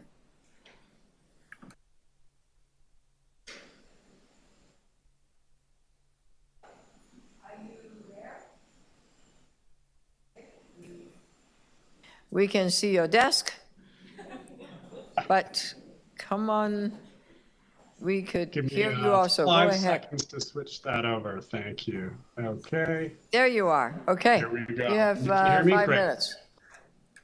Thank you. Good morning, Mayor Chow, Vice Chair Malik, and council members. My name is Stephen Job, and I'm an urban planner leading a company called 10 Block.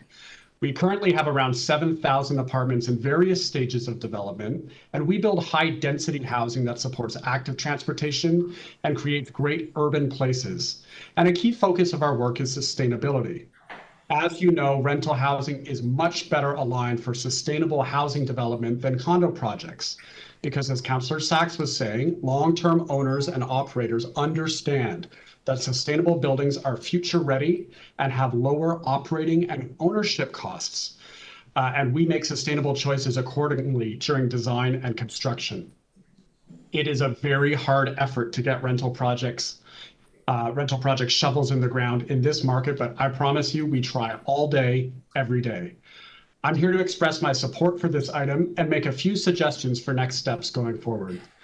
First, a big thanks to Deputy City Manager Zach Sharma, Executive Director Abby Bond, CFO Steve Conforti, and their great staff teams, as well as Jen Chan and Mayor Chow's office for engaging with housing builders on this topic. Regarding the 15% property tax reduction for new purpose-built rentals, or PBR as we call it, this is a helpful addition because it's unconditional, just like the HST waiver on new rental housing at the provincial and federal levels earlier this year. This property tax reduction will immediately move the dial meaningfully for projects that are on the margin for feasibility. It's not a silver bullet, but it will help some shovels into the ground. I'm also calling on the provincial government to match the city's 15% property tax reduction on new PBR. As you know, the city only controls about 80% of the property tax bill, with the remainder being the provincial education tax rate. And we need the province of Ontario to step up and respond to the City of Toronto's leadership on tax relief here. I have a few suggestions to make for going forward. First of all, please resist the urge to fiddle with incentives once they are in place. We all know that projects take a very long time, often a decade or more from concept to move-in for large projects. When the financial or the policy framework shifts, it introduces uncertainty for projects and can knock them off track. So leave incentives in place once they're established. This especially applies to complex incentives that require a lot of work to understand and incorporate into a project's strategy, design, and underwriting. Second, I will echo the comments from Dave Wilkes at Build, of which 10 Block is a proud member, that more is needed. PBR is viable in only a few very small parts of the city in those exceptional locations that frankly can support high enough rents to cover the extraordinary costs and timelines for building.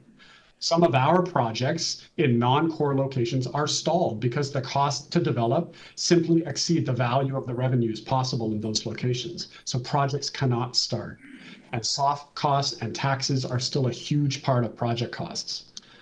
If you want to see widespread rental development beyond those few AAA core locations, you have to bend the feasibility curve with incentives such as development charge relief, deeper property tax relief, faster approvals, realistic as-of-right zoning, less political interference, and keep building that culture of yes to housing at City Hall. It does make a difference.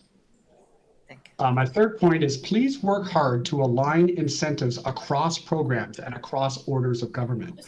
When different incentive programs have different definitions of affordability or different strings attached around, say, sustainability or accessibility or unit sizes and mix, or different time milestones for approval, or different time horizons for how long a project has to adhere to criteria, it creates a lot of trouble for housing builders trying to navigate this multi-layered system. There is real value created when you can get these programs lined up, and it's worth the effort to do so.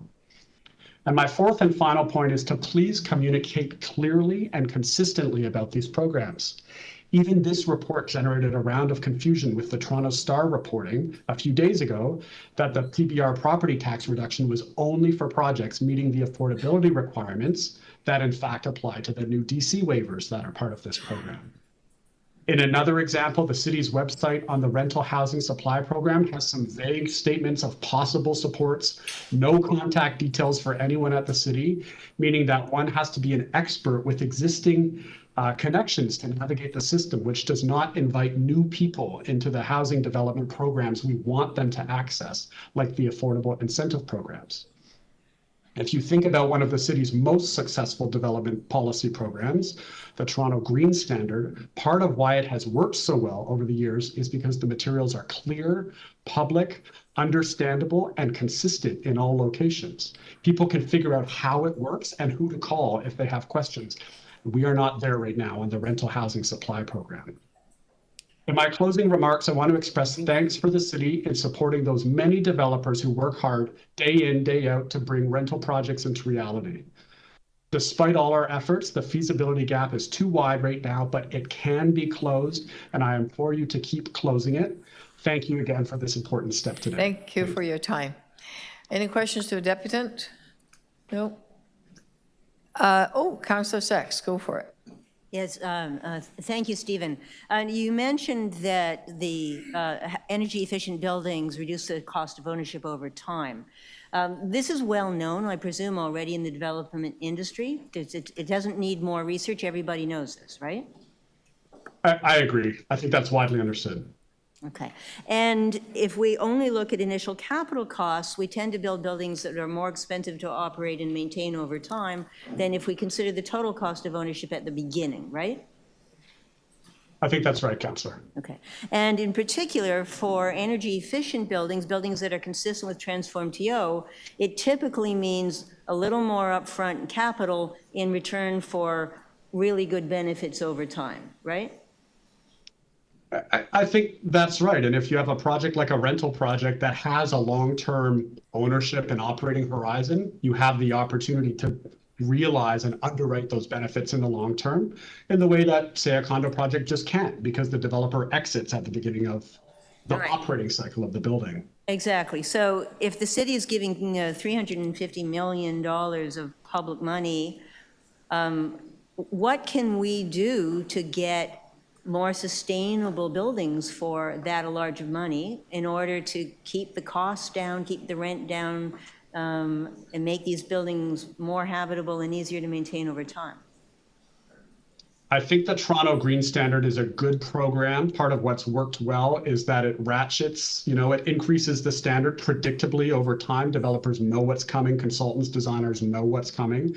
So keep working the Toronto Green Standard with its long-term net zero goals.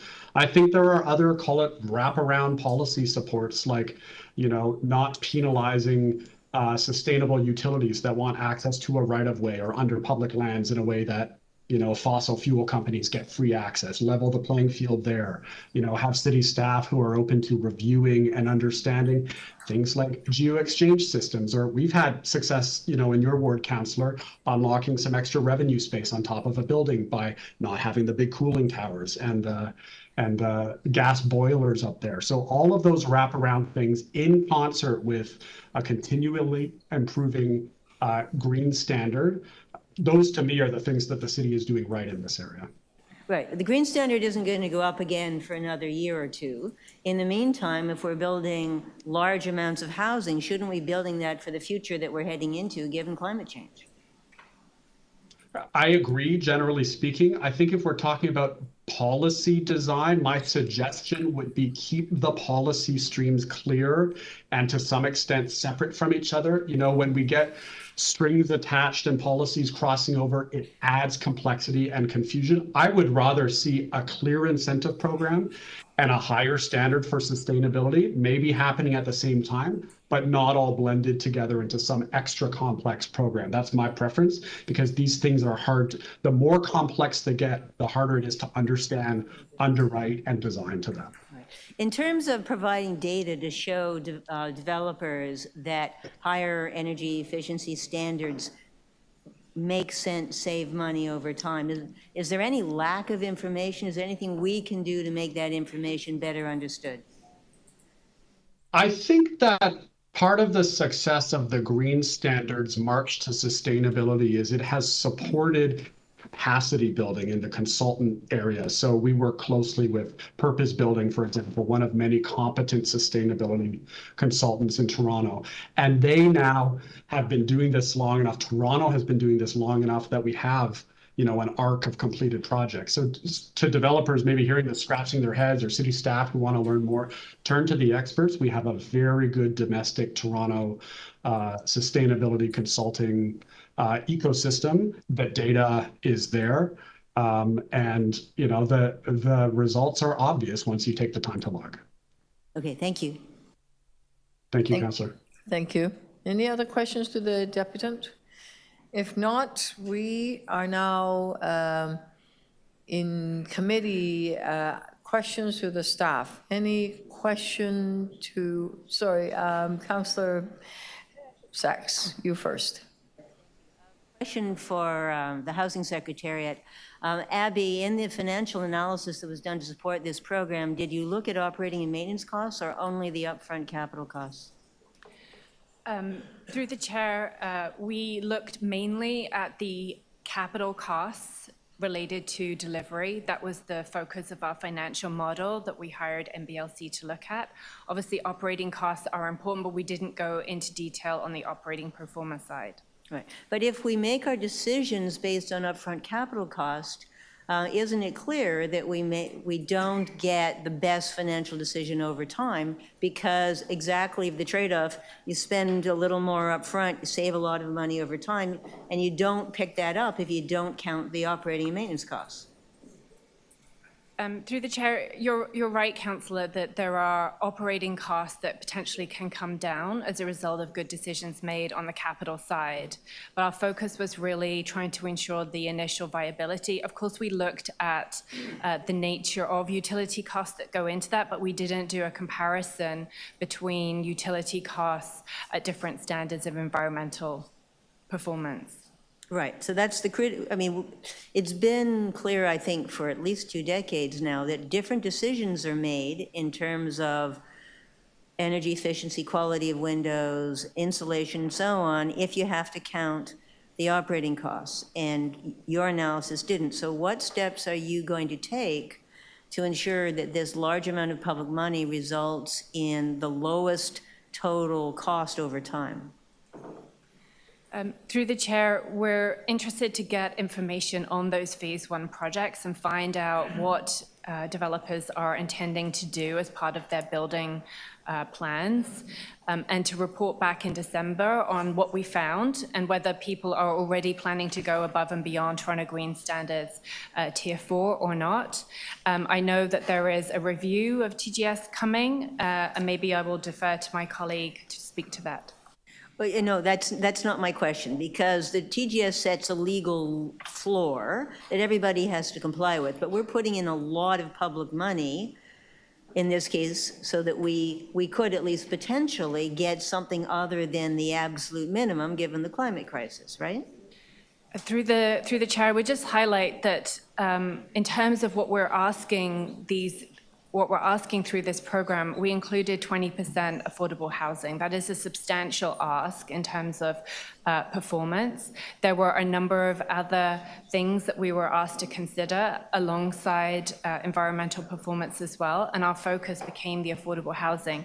I think what you're asking us to do is perfectly reasonable, is to continue to learn from this first phase and try to push developers to go further than the minimum standards and roll that information into both our phase 2, but also other work that the city is doing to push higher environmental performance. Right, and doesn't it keep rent down over time if operating costs are lower over time? Through the chair, it can do. It is just certainly utilities costs are one of the things that drive rents up.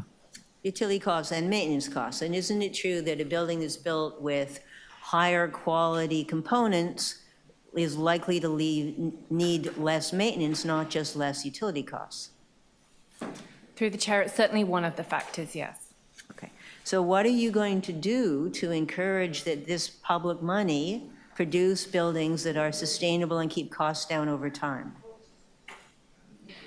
Through the chair, the majority of this program will incentivize people to develop rental housing on their own land rather than, say, on city land. So we'll continue to maintain a higher performance on city land, but this is where we need to work with the developers to try and move their projects forward in terms of inclusion of affordable housing, higher environmental performance, and a higher standard generally. And we need to learn while doing that. So that's where our focus will be in phase 1, is to learn more about the way these projects work and what is financially viable. Do we have your commitment to ask the builders to look at operating and maintenance costs and to encourage them to make decisions that minimize total cost over time? Chair, yes, you do. Okay, thank you. Thank you for your questions. Any other questions to staff that are from committee members? Councillor Perks. Thank you. Just very quickly, I want to follow up a little bit on the line of questioning Councillor Sachs was pursuing. The goal of phase 1 is to get projects constructed by when? Through the chair, our goal is in construction by the end of 2026. In construction by the end of 2026. So that would, in order to get there, that would probably mean a project that's already got its zoning, is well along, or if not completed its site plan, and the building is already designed. Through the chair, it could mean that. Certainly the focus of this program is to support projects which are likely in their stages of getting financing. And so that can be much further down the road, but there's certainly room for us to push developers around environmental performance. To the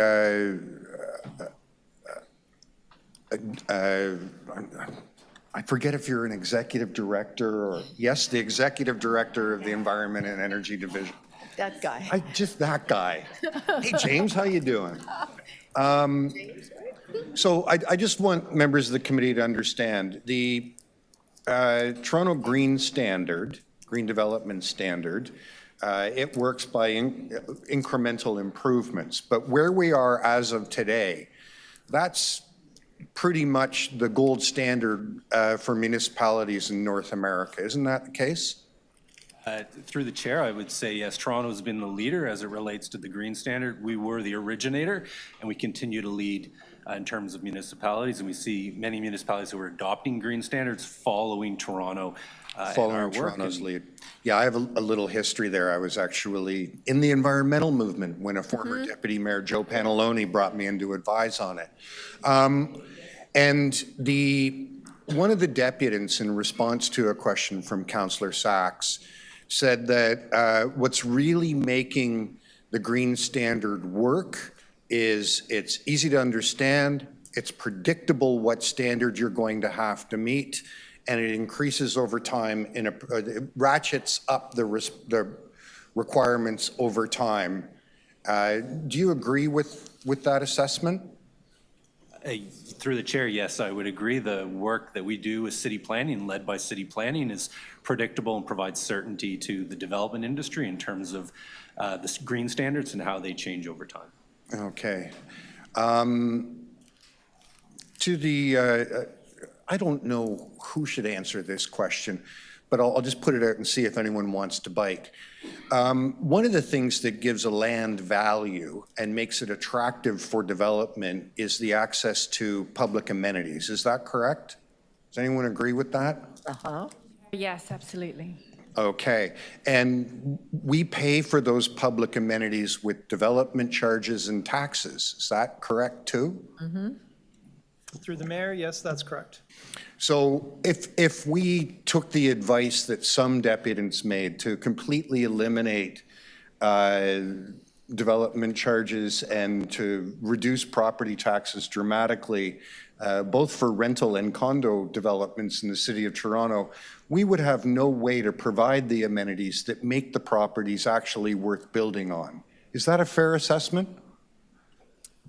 Through the chair, absolutely. I'm not sure if I have time. I could probably speak at length at some of the challenges that would create, both in the ability to develop the infrastructure required to support development, but also to ensure we're operating the services that are critical once communities move into those areas. And just to really put a point on it, when they say location, location, location, they mean access to transit, a water system that actually works, a child care center, sidewalks that aren't cracked and broken, parks, recreation centers. That's location, location, location, right? Through the chair, I would agree. Okay, there we go.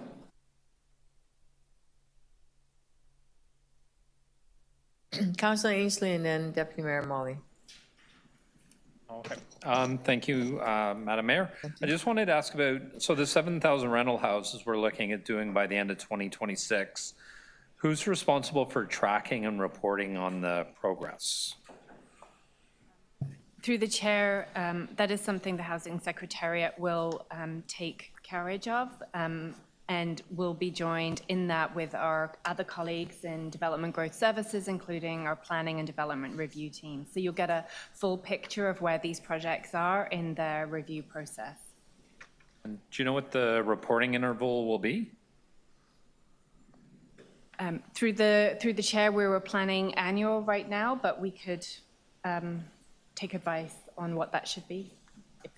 If there's a desire to see more regular reporting, then we can certainly look at that.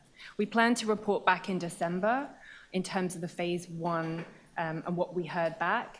But then after that, we're planning annual, but we can certainly look at more regular reporting. Okay, and that's reporting back to this committee? Through the chair, yes, that's correct. Okay, all right, thank you. Thank you, Madam Mayor. Okay, Councillor Morley. Sorry, Deputy. On a brainwave with Councillor Ainsley today, I was going to actually dig into the exact same questions around monitoring and frequency of updates. So thank you, asked and answered. Okay, any other questions to staff? Deputy Mayor Cole. Yeah, I'm just wondering if anybody in staff could answer this question. And that is that we need, obviously, the provincial government, the federal government to help. Has anyone ever asked the province or can explain to me why perhaps the province is reluctant to spend significant numbers of dollars to help build housing? I'm just thinking that the province has no qualms about spending $50–60 billion on unfinished vanity projects, transit projects, Ontario Line, Eglinton West Extension, the unfinished Eglinton LRT, maybe $50–60 billion they spend on that. And then they're going to spend another $50–60 billion tunneling underneath the 401. So has anybody ever got an answer for them why they won't spend billions, maybe 1/4 of the billions they spend on transit? And even the 413, they're going to spend billions there, et cetera, et cetera. So why are they not willing to spend a few billion to help the city and the development industry build housing? Is there any answer there? Oh yeah, and $3 billion for checks. Yeah, $3 billion worth of checks to millionaires. Anyways, why are they reluctant? Where are they getting the money from? And why can't they get that money to do housing? That's the question. Anybody have that answer? Anyone have that answer? Anyone want to venture to answer that question? Well, How long do you have? But through the mayor, I think we understand the spirit of that question, and you'll understand that we're not going to give a solid answer to that. So, but that's the elephant in the room. Why why aren't we asking as a city, why don't you spend even a quarter of the money you're spending on all that other highway transit and they're all great projects. I don't want to question any of them, God forbid. Some of it on housing. That's the question. I wonder why we don't ask that of them. So through the mayor, on that question, all joking aside, we do raise that regularly and repeatedly in our formal conversations with both the provincial and the federal government. And in fact, if you look at some of the details that were in the New Deal, there were advancements around how we're going to work towards housing together with the provincial government in particular. So on that area, we continue to talk about A, the need for it in Toronto, but B, the size and scope that we're going to have to understand is needed in the city of Toronto to move forward. Oftentimes the answer we get is, well, that's a lot of money. And the reality is that's the investment that's required. If we want to be successful in the housing targets that both the city, the province, and the federal government have, it will require a significant investment. That's good for everyone. And we continue to discuss that in our intergovernmental discussions at the staff level. And I know that also happens at a political level as well. If I could just ask, is there anybody from planning here? The question I have is that, as you know, we're all wedded to this glorious idea of intensification at all costs near transit station, you know, the 500 meters, build whatever you want. 800 meters, whatever it is. Anyways, build whatever you want. So has the question ever been raised that maybe part of that planning initiative from the province, MTSAs, PMTSAs, whatever, all the BS acronyms, why don't they couple some housing funding along with the intensification that we have to have? Has anybody asked them that? Why they don't couple some funding? Gord.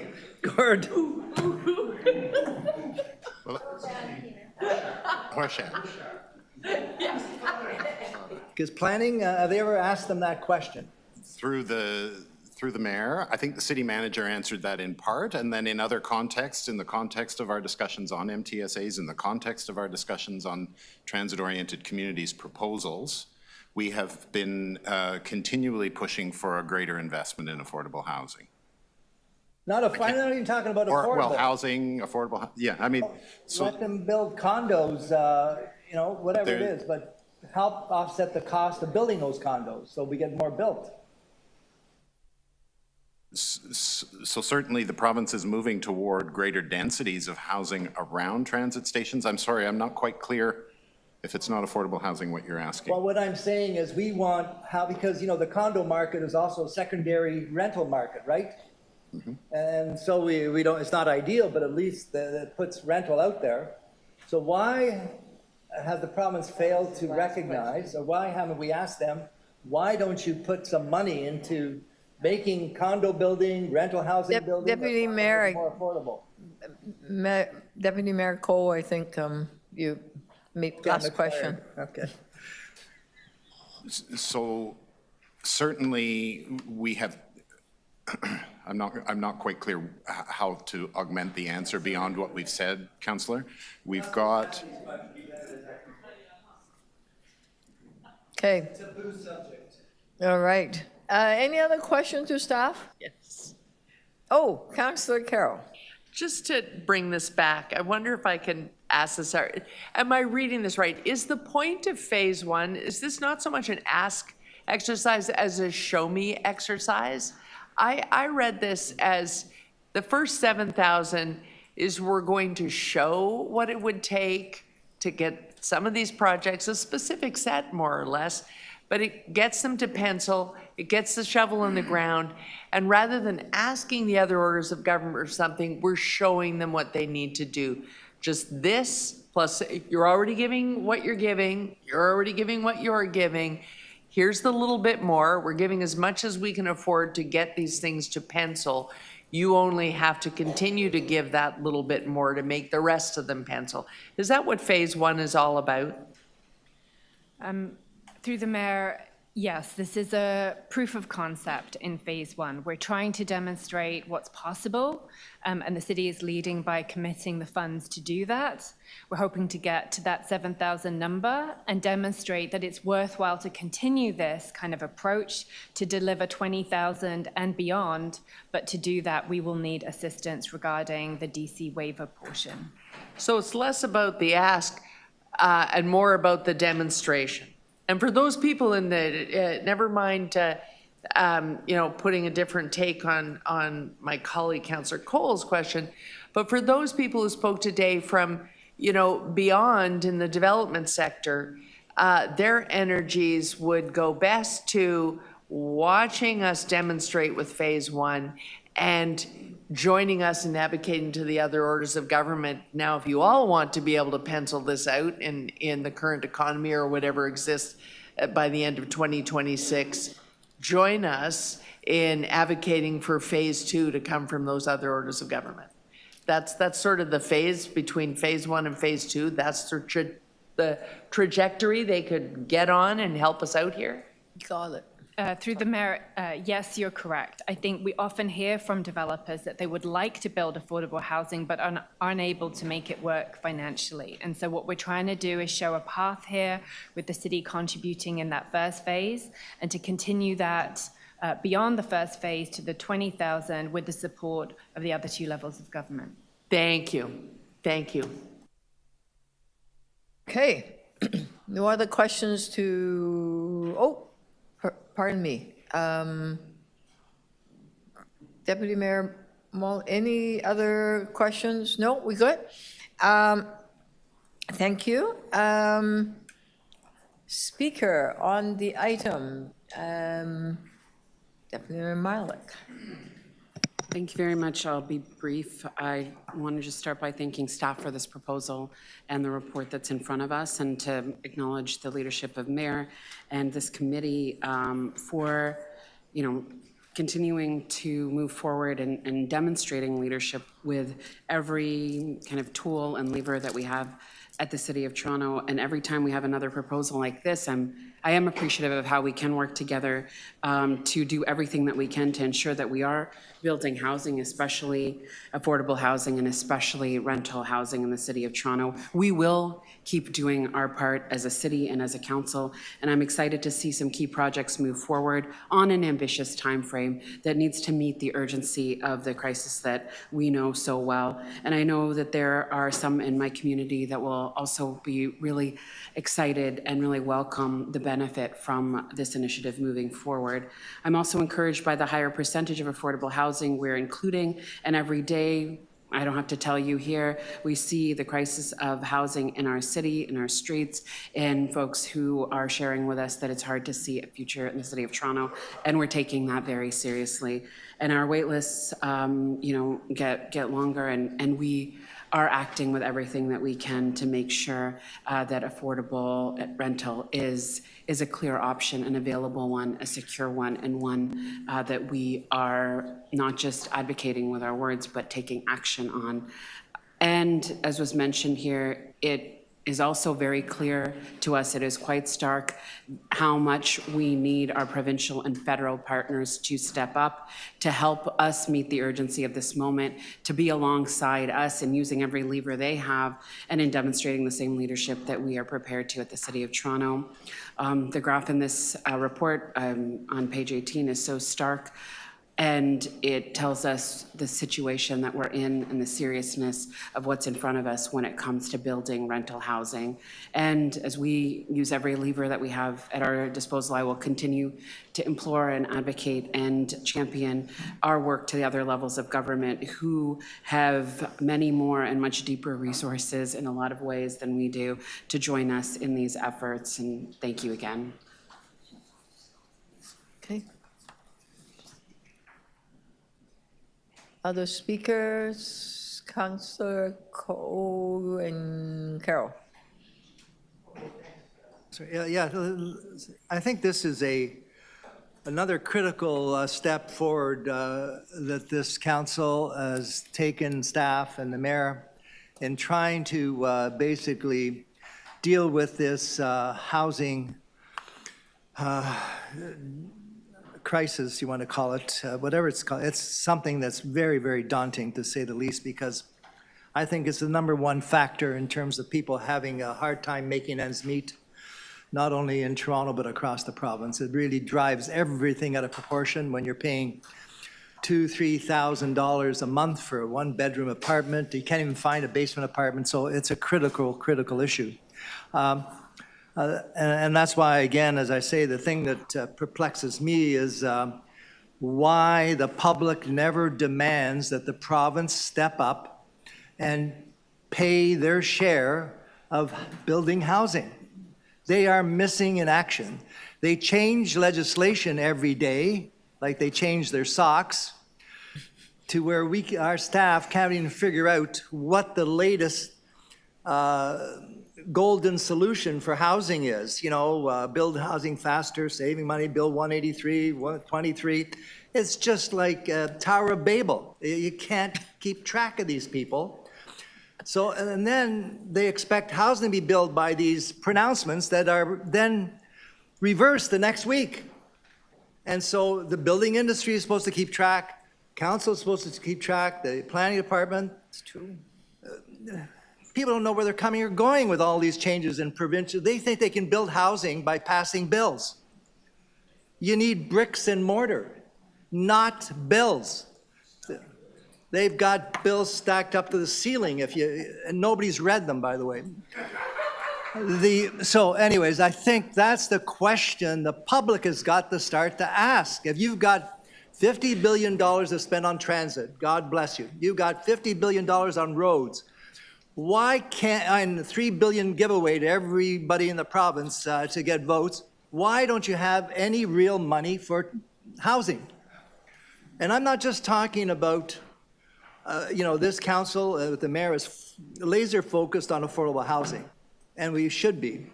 I'm just saying we're at such a critical point here in Toronto and in Ontario because we basically, as we've heard, there's a collapse of the condo market.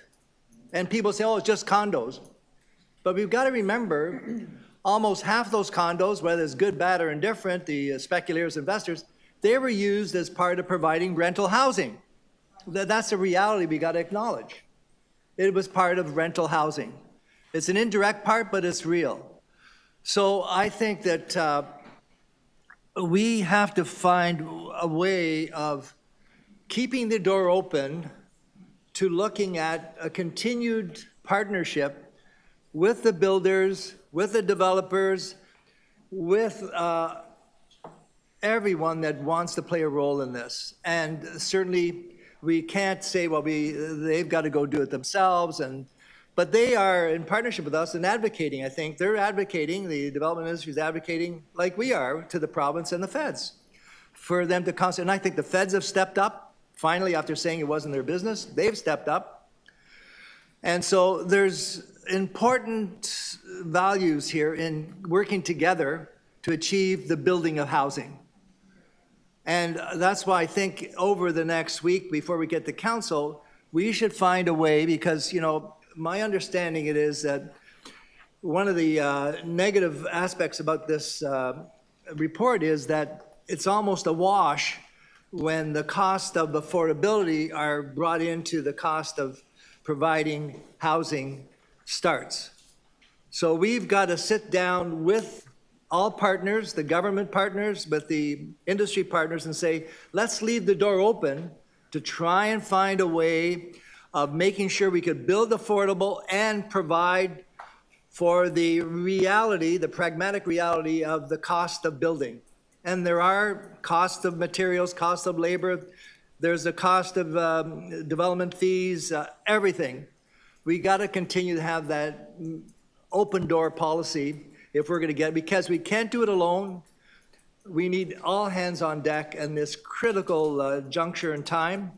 And I just hope that we work on something to just continue to move this forward in partnership with all players here, because this is such a huge undertaking.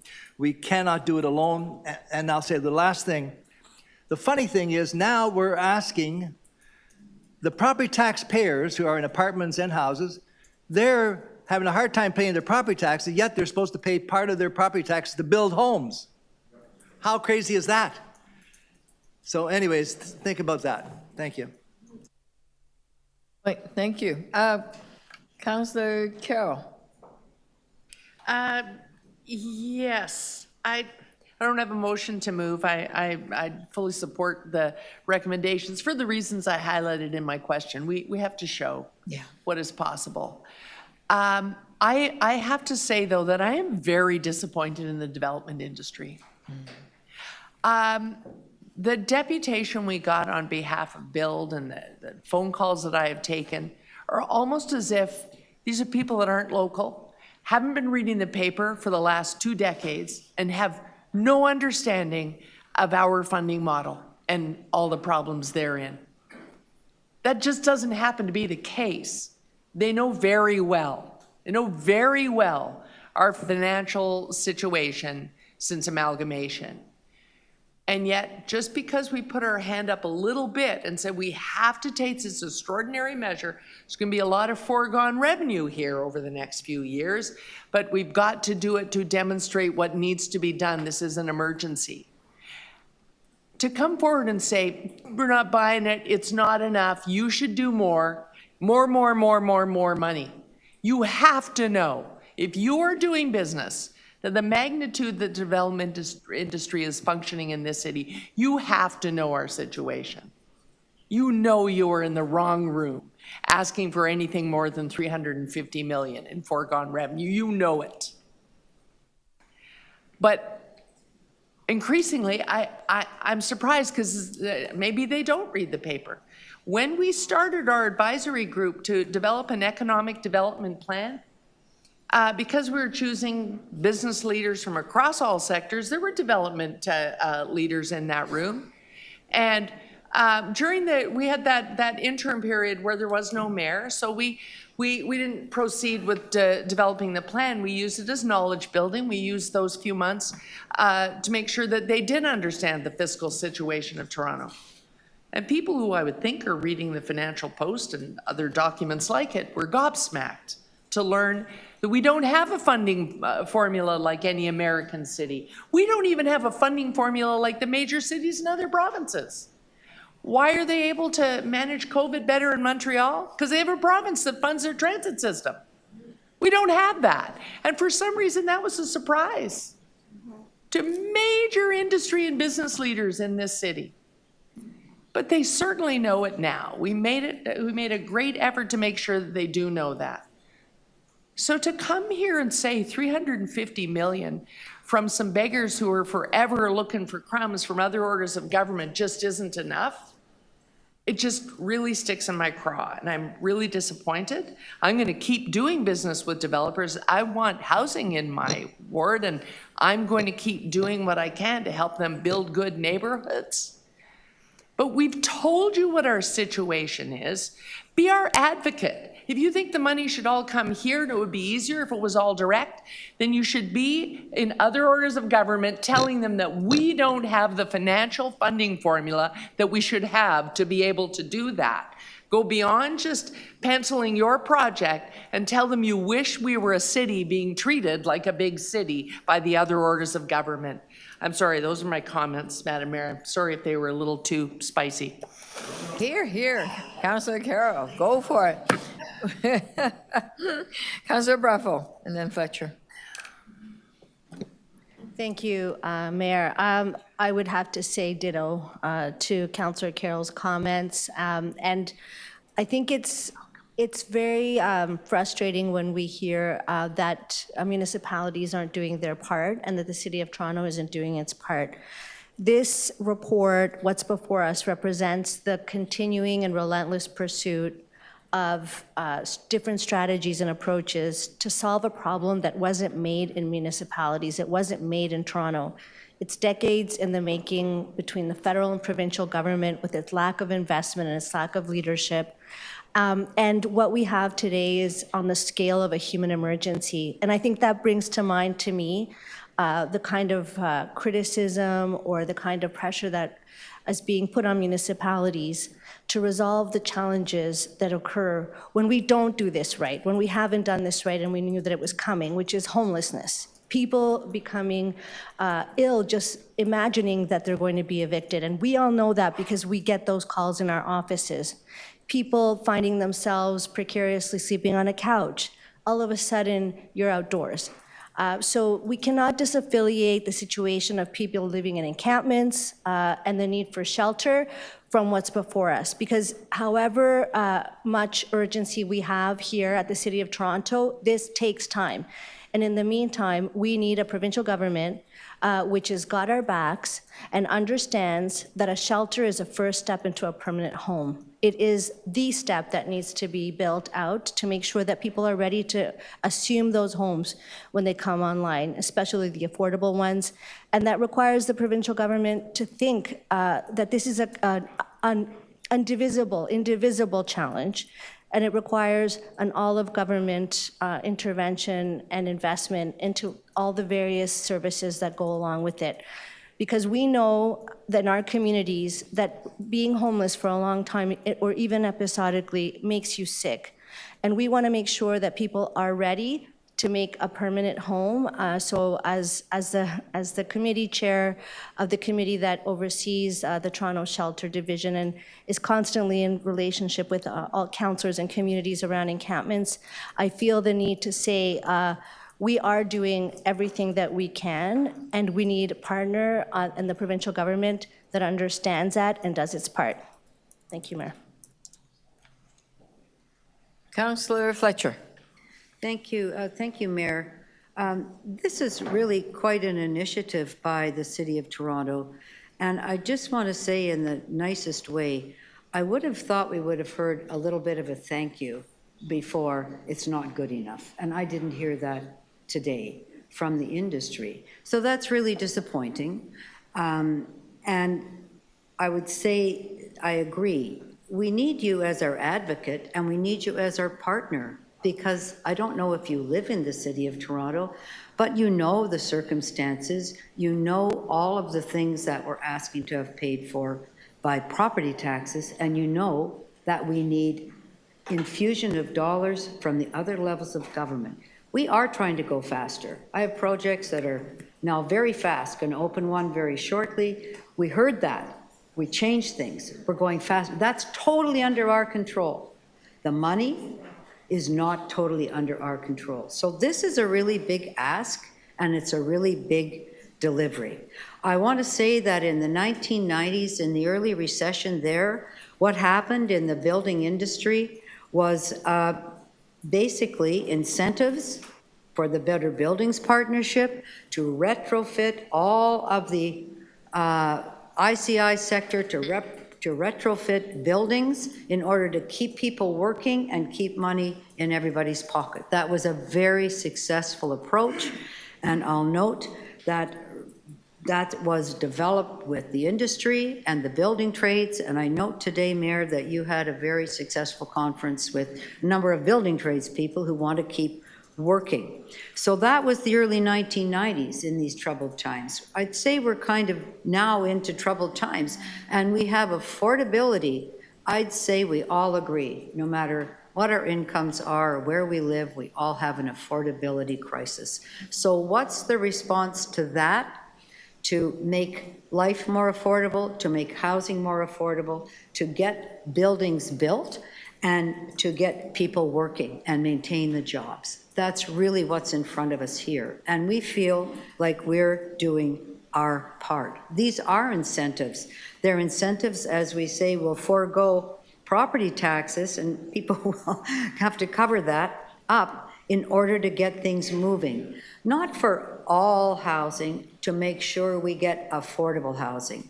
We all know that last term or 18, we started looking at our lands to find ways to assist in freeing up lands for building. 30, 30, 30, affordable 30, rental 30, condo 30. That was done with the industry. I think now we really want to have a good partnership. We want to hear thanks. We want to hear, let's get this moving. Let's get this moving out the door. But I want to say that Deputy Mayor Cole said, where's the other money? Where is the other money? The other money for supportive housing, for shelters, that's provincial money. When Councillor Carroll says we need your, or someone, we need your app, we need that. There are 9,000 homeless people in the city of Toronto. They're on our streets. Seeing John Carew, the businesses are saying, can't you find a place for people to go? It's very hard for our businesses. It's hard for our neighborhoods. It's a crisis. It's a crisis, and many people are being taken out of their homes. On this large Ontario line project that the Deputy Mayor is talking about, Metrolinx is taking people out of their homes. All of those second stories, there's people on low income. They can't afford to find a place that's in their price range without a lot of help. There is no affordable place to move into. In rapid rehousing, we used very many of our own city's apartments to take people off the street. So we are doing our best, and I think recognizing the very great crisis that we're facing us. So I just want to say that we are going as fast, we are making changes, we're making this change. I think just getting on board with that and being part of the solution is number one here today. And just with labor being on board, I think getting all of the development industry on board to move this, just like we did in the early 90s, to move this forward, keep people working, build affordable, that's our city's goal. Thank you, Mayor, for this initiative. Thank you. I see no other speaker. I just want to say briefly that I had one of my staff facing that he was evicted, he got a notice, and it was just devastating. He has the financial means to find another spot, but it means that he had to leave his neighborhood, he has to uproot. It was there for 7 years. And I often wonder, for a senior that have lived in a neighborhood for quite a long time, if they get evicted, they lose all their friends in the community, and they are forced to go and find another place. And a senior with fixed income, that's hard. Where are you going to find another place to live that are covered by rent control? If it's not covered by rent control, you're in serious trouble. Then what do? They call our office, they call your office, they said, what can we do, what can I do, what can, etc. And they can't believe that this actually happens to them, but it does. We keep hearing it. The world, like for them, is coming to an end almost, right? Because they're just desperate to be evicted. And that is facing so many people because they just, it's tough to be a tenant. And if you think about that, that's half of the people in Toronto. The rental housing market, because we haven't built rental housing for so long, there are some, but the numbers are so much smaller than the condominiums. And yes, condominiums were being built. Condominiums also are rentals because there are a good number of them that rent it out. And for the rental units to be built, it's more expensive to do so. And they need help. And for many years, we talked about that what we can do to assist in building more rental housing. We talked about it and we tried, our land and at the Housing Now project and all of that. But now with the high interest rate, nothing is moving. Someone talked about pipeline. Yes, there is a lot of housing being in the pipeline, except the pipeline is stuck. It's not moving. Nothing is being built at all, right? Or there's tiny numbers, but not many. So at this point, we have to do something to build housing, rental housing. And then on top of it, the affordable piece. We've always get call for people that said, I can't afford it, even as rental housing. because a lot of the new ones are just not rent control. So rent geared to income is what our definition, our new definition is, and you and I know that there's 80,000 people waiting. The last round, a few months ago, we approved 6,000 units of housing. A lot of them are affordable rent geared to income RGI units. Here, it's going to be 1,400 more, private sector, and we are supporting them to build the rest, so in total 7,000. And this report took many months. Why? Because the numbers keep having to change to get it right. I want to take the time to thank our staff because they run scenarios, they run options, and is it full development charge? What percentage of property tax? Is it discount? What about part levy? You name it. We just kept looking at different alternatives, and the staff came up with their best scenario, and they believe it would work.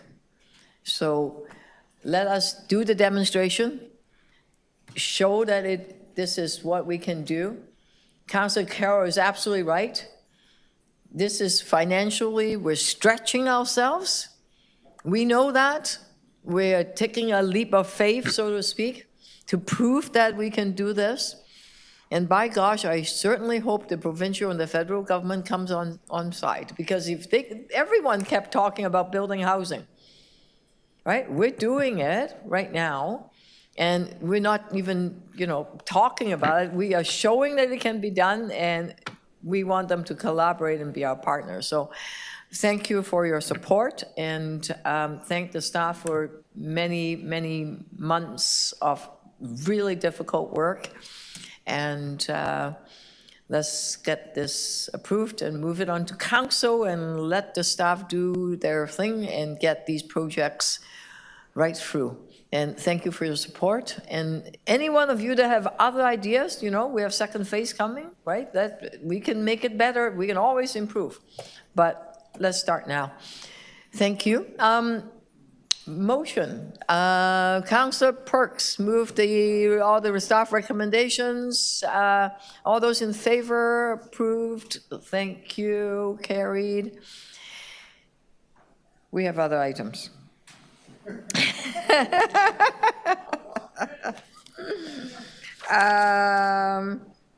We did the park. ConnectTO, we have a speaker. Let me see here. When you're done. Just let me see.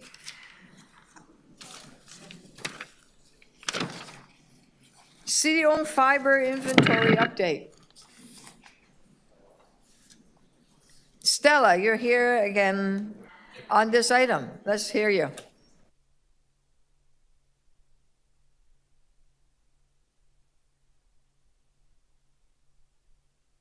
And again, I'd like to say, no, you're stretching yourselves out. No, we can't afford it. As your report says, we can't afford it. We don't have the money. We don't have the expertise. Why are you getting involved? Why is this city getting involved in things that it has no business getting involved in? And by the way, this is not China. So I don't. What are you trying to say? I'm sorry. Just stop it. What are you trying to say? To be supply. Yes, sir. I'll let you finish that sentence, Stella. Councillor Cole, allow me to do this. Finish that sentence. This report, I'm not recommending anything, but please finish your thought. Okay. And also, please read the report. Yes. Thank you. There are states around the world that provide, that are in the business of providing internet service internally and to their citizens. We get our internet in the private sector. We have various people out there that are competing, various companies that are competing in the market to provide this service in the public sector, in the private sector, to businesses, to government, to households. We don't need government in this business. The city has no business in the internet business. Could you please focus on your primary responsibilities? I'm not interested, I don't want to see the City of Toronto delivering internet service. And I know that some of you have some obligations to, I don't know, Progress Toronto or whatever. And you know, I know on their, yeah, they have some agenda and they want to see the city go into this internet business and provide affordable internet to households.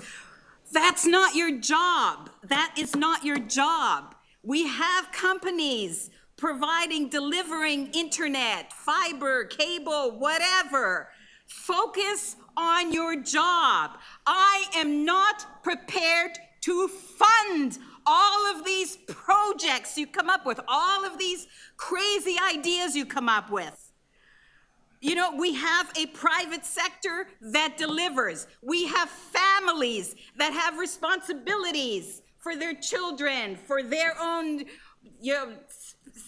sustenance. Your job is municipal servicing. Fix the damn roads and leave the internet to the internet companies that are already out there. And, you know, do some research and get a good deal that's all from somebody who's already out there providing this service. The infrastructure already exists in the private sector. Why are you spending money recreating this, hiring people, finding the technology, getting the licensing? Why are we spending time and effort to expand in areas we don't have the capacity, and we are not delivering on the primary services that we have to deliver as a city, as a municipal government. Municipal government, fix the roads. You know, the TTC buses are breaking down. They're breaking down traveling on those roads, and the passengers have to get off the bus because it's busted because of all the potholes. Anyway, I suggest you focus because I am not prepared to pay more, to pay higher taxes, to subsidize your projects that are going all over the place. Focus on primary municipal responsibilities. Do your job. And you know, on the housing thing, I don't know why you're subsidizing the private sector on that either. You have TCHC. They're already tax exempt. You know, you do whatever you, I don't know why you're going on with this. Okay, your time's up. My apology. Thank you so much for your time.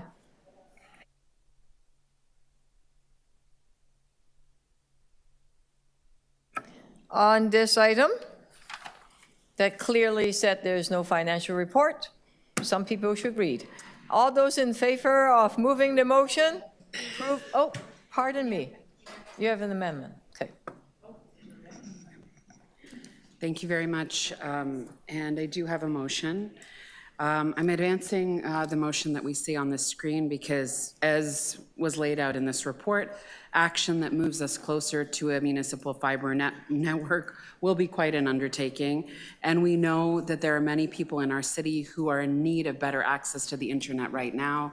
And we know very clearly, especially from the experiences that we've had over the last several years, and as we move forward to putting more of city services and access online, is that internet in a city like Toronto is a necessity, and it is our responsibility as a city city to continue to take measures to close the digital divide. We also know there are a variety of programs that can help low-income people and families to get less expensive and more reliable internet access right now.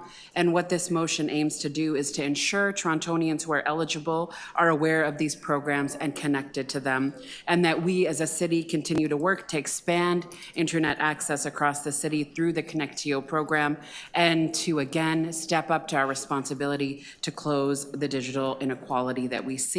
And I look forward to a more complete update in the second quarter of 2025 on ConnectTO. Okay. Motion for report request. Councillor Carroll, you moved the, all those in favor of the amendment?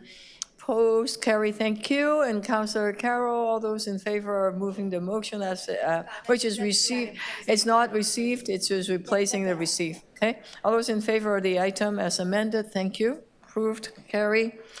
CaféTO. Michael Longfield of Psycho Toronto and John Carew after you. Is Michael Longfield here? There you are, at the back. Come and tell us. Oh no, what happened to you? Uh-oh. Not a bike accident, I hope. Okay. My foot on the stairs. Yeah. Yeah, okay, I'm ready. Thank you, everyone. Over the past summers, like a lot of folks in this city, I've come to really cherish the vibrancy on our main streets with the patios and bikeways on streets like Danforth, Yonge, and Bloor. I even spotted a busy CaféTO patio right outside the Crooked Q along Bloor Street bikeways in Etobicoke. In the early months of the pandemic, the City of Toronto took bold steps to rebalance our streets by introducing 3 key programs, which were called at the time ActiveTO, which comprised of quiet streets, major road closures, and accelerating the cycling network, RapidTO, the dedicated bus bike priority lanes, and CaféTO, which we're talking about here today. In response to these programs, Cycle Toronto wrote the then newly formed Toronto Office of Recovery and Rebuild that Toronto cannot revert to the status quo when the pandemic is over. We must create an equitable economy that supports the health of our city and planet. Torontonians deserve a sustainable future that leaves no one behind. The Ontario government's proposed Bill 212, Reducing Gridlock and Saving You Time Act, isn't just a return to the pre-pandemic status quo, it would set us back decades. At IEC earlier this month, in support of the Parkside Drive safety improvements, Councillor Sachs and Deputy Mayors Cole, McKelvey, and Morley all spoke out in support of the project and the need for municipalities to maintain their jurisdiction over our roads. Deputy Mayor Morley said, "I am sick and tired as a resident and as an individual in this world of seeing people disregard the kind of initiatives and strategies and goals that we set for ourselves when it comes time to actually do the things that we're required to do to make them real. Having a Vision Zero strategy and a transformed TO strategy are not as good as the paper they are on if we are not willing to do that important work." Bill 212 fundamentally undermines and stifles key City of Toronto policies like Transform TO's Climate Action Plan and Vision Zero road safety goals. Making meaningful progress tackling air pollution and reducing serious injuries and deaths on our roads would not be possible if Bill 212 goes through. According to the Toronto Region's Board of Trade own polling, only 1 in 5 GTHA residents see on-street uses like parking, cafes, and bike lanes as a major contribution to congestion. And by single-mindedly focusing on the movement of cars, not people, Bill 212 would not only impact bike lanes, but also CaféTO. With last week's update to Bill 212 that specifically calls for the removal of bike lanes on Bloor, Yonge, and University, the pretense that it's about bike lanes where they make sense, or these will be data-driven solutions, or they will be work in consultations with municipalities is over. Bill 212 is not a serious bill, but it must be treated very seriously. It will not be cheap to implement. No expert believes it will make any meaningful impact on tackling congestion and will likely make things worse. It will put lives at risk. And the targeting of Toronto in particular almost seems spiteful. I don't know how else to say it. And as of October 31st, the official notice now reads, The framework is proposed to require the province to remove sections of the Bloor Street, Yonge Street, and University Avenue bikeways in the City of Toronto. Additional authorities to facilitate the removal of these lanes would also be included in the legislation to include an exemption from the Environmental Assessment Act and the requirement for the City of Toronto to provide support to facilitate the removal of the bike lanes. You know, for voters in Prince Edward County, Sudbury, or Thunder Bay, far away from all this, you know, they might be asking ourselves, why is our provincial government spending so much time and energy and resources obsessing over 11 kilometers of bike lanes in Toronto? And for folks in Toronto, folks are wondering, where's the same dedication from the province to completing the Finch LRT or the Eglinton Crosstown? Increasingly, I wonder if the Premier spends more time thinking about bike lanes than I do, and it's at least my full-time job to do so. On behalf of the 16,135 people and counting who have signed Cycle Toronto's I Love Bike Lanes petition in just over a month, Cycle Toronto is urging the City of Toronto to take concrete steps to resist Bill 212 and this affront to our local democracy. We're encouraged by news reports that communication channels between the Premier and our Mayor remain open on this topic, but Toronto needs to draw a line in the sand. Our supporters are clear that there's no meter or kilometer of bike lane that we'll accept being removed as part of this. We urge you to direct transportation staff to formally respond to the ERO and for the General Manager to speak on the item when it comes to the Provincial Committee on November 18th. And we urge Toronto City Council to pass a motion in support of local democracy, resist this challenge to your authority, and formally reject Bill 212. Thank you. Thank you. Any questions to the Deputy? Thank you so much. Thank you. John Carew from... Just before you start, Councillor Morley, you have a motion. We'll finish this. The deputation will deal with yours, okay? Because 12:30 is coming up. Okay.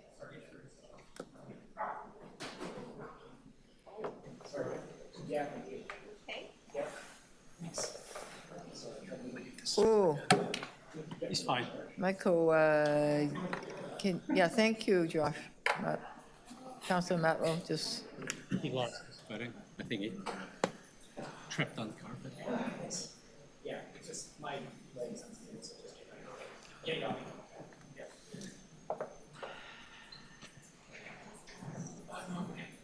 Okay, John? Thank you. If I can, at your indulgence, I'd like to do a quick presentation on the economic impact, and then if I have the opportunity, if we're a little bit over, to speak to the report itself. Absolutely, go ahead. Thank you.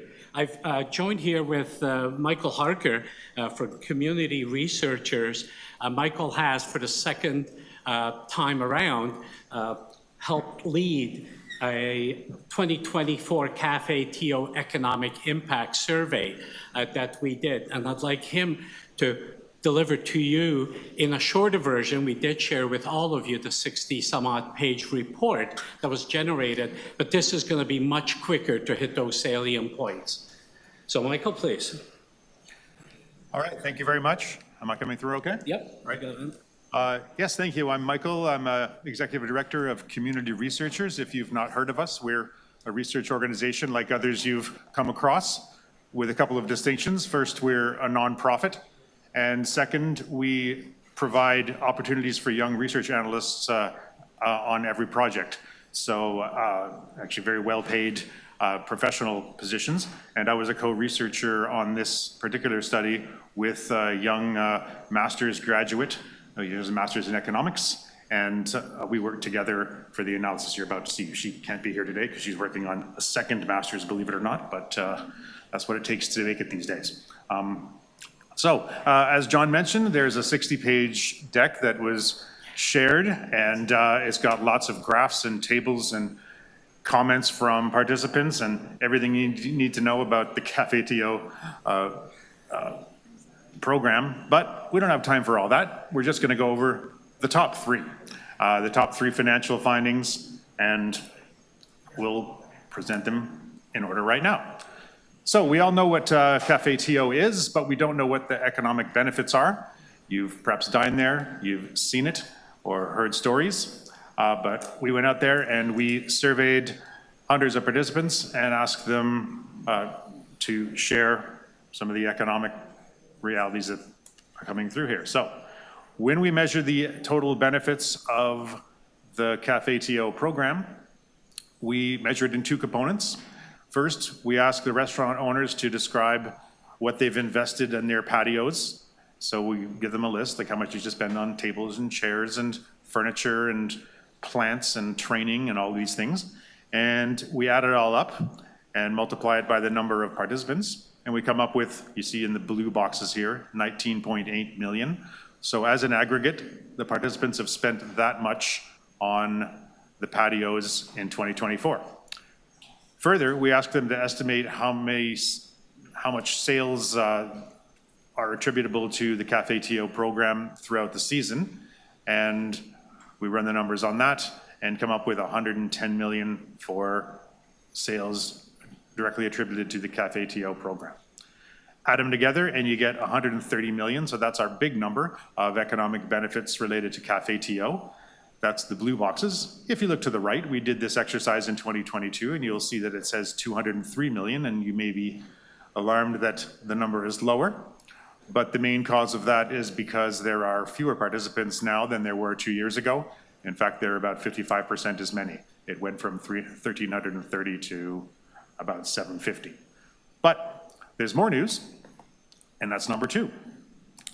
So if you actually analyze the participants, so all of the restaurants that have remained in the program, and you look at what they've been investing, investment is actually up. So each restaurant is spending more on patios and construction and upkeep and decor, which demonstrates that they believe in the program and they want to keep investing in it. Secondly, the estimated sales is up a little bit. It's up from 135,000 to 145,000 between the 2 years. A lot of that is inflation, but nevertheless, it's in the right direction. So the remaining participants are actually investing more and benefiting more from the program.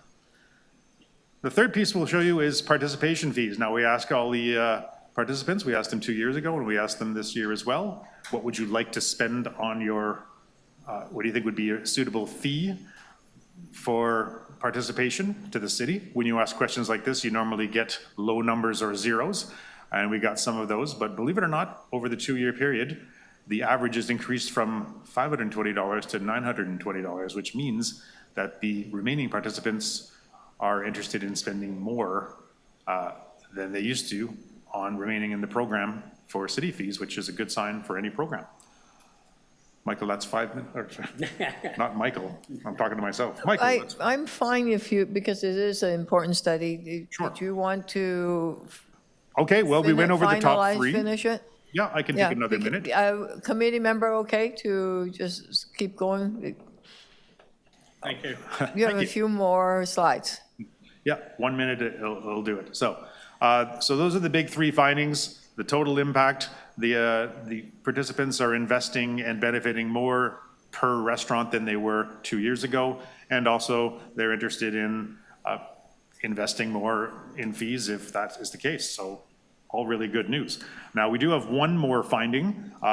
It's not financial, but when you survey hundreds of participants, you ask other questions, and I've got a few here that I'll share with you.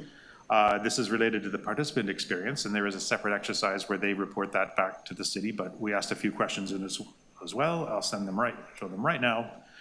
First, the hours spent is actually quite low.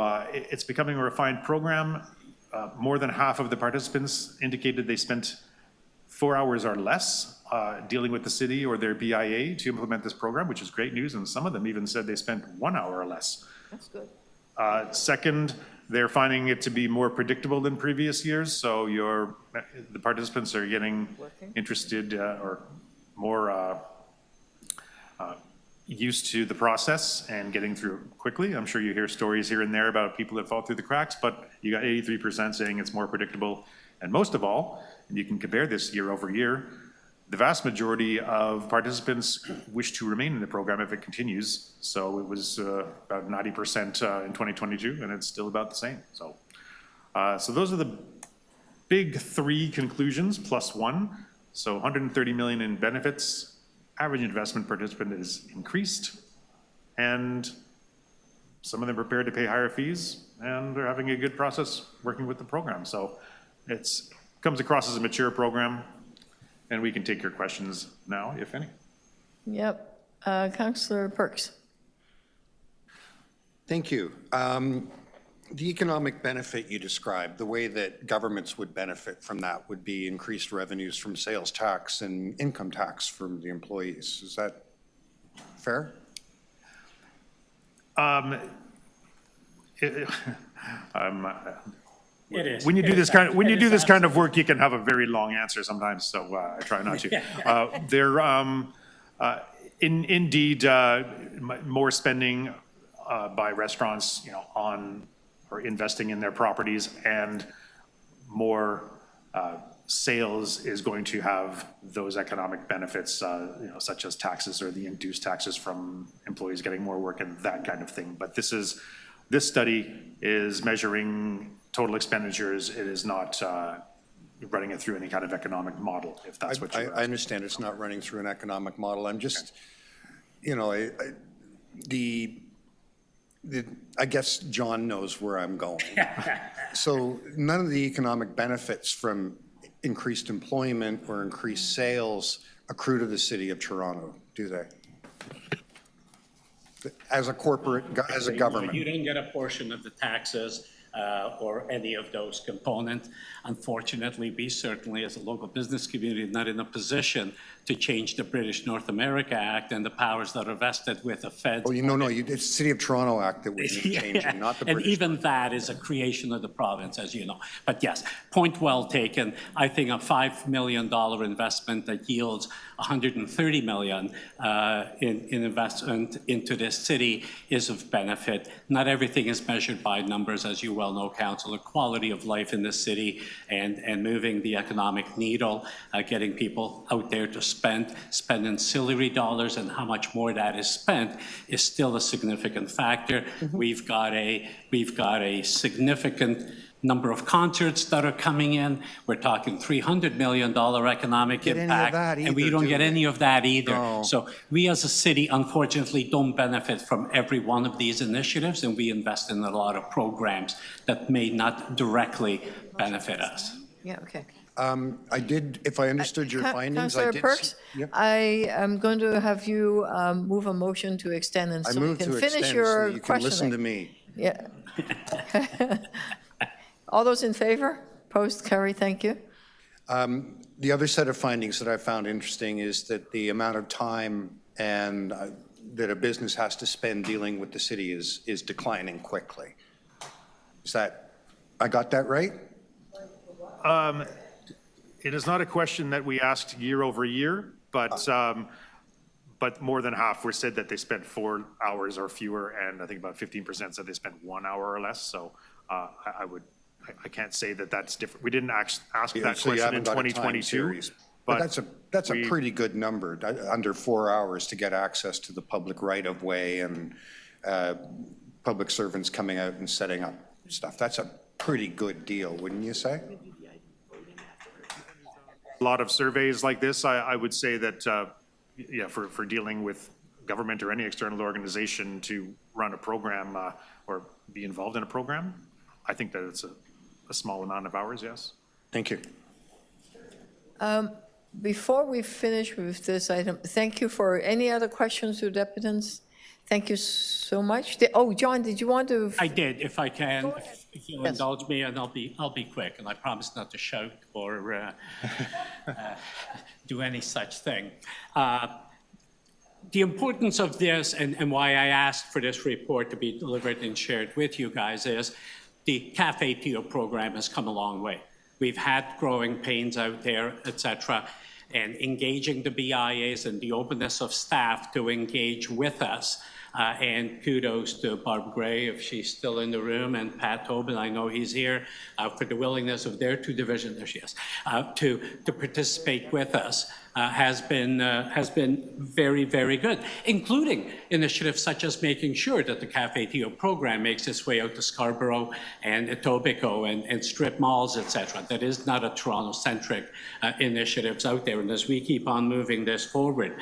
So effectively what we are here today is to support this document, to keep it moving forward, and to thank staff, Councillor Fletcher for her unwavering support of the CaféTO program. She was there at the very beginning with it.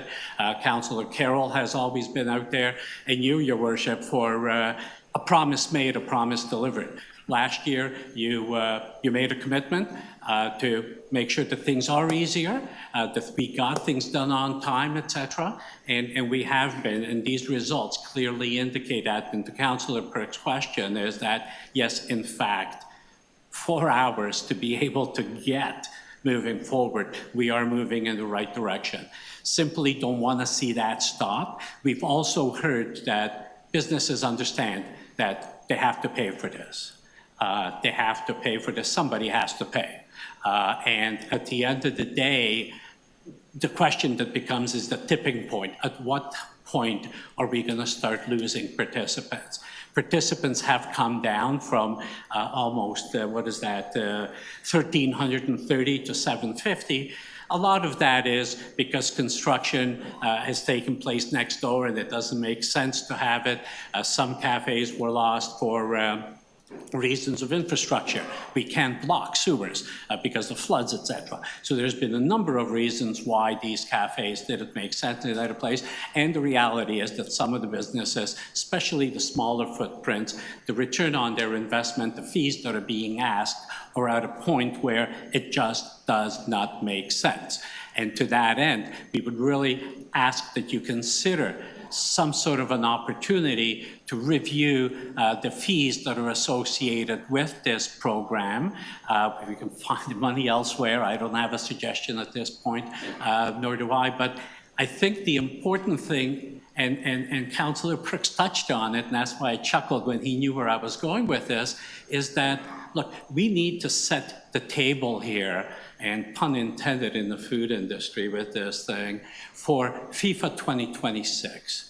Because visitors are going to come to this city. We're going to have activation zones. We're going to have all kinds of activity out there. But activating our individual neighborhoods to help the prosperity activities that are going to take place here, we need to encourage as many cafes or restaurants and food operators to engage in this. And I just want to make sure that we don't hit the tipping point of more potential restaurants not coming and staying on board. So to that end, thank you for the program. We continue to hear how it saved many businesses and continues to save them.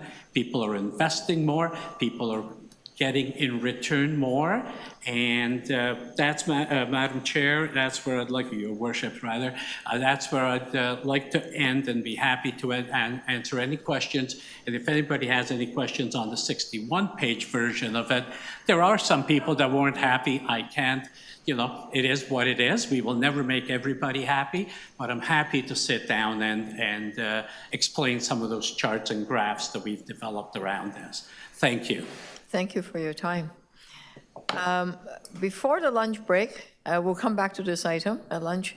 Councillor Molly, you had a motion that you want to just finish that item 1 on food. Yes, We're Madam ready Chair, for you. thank you.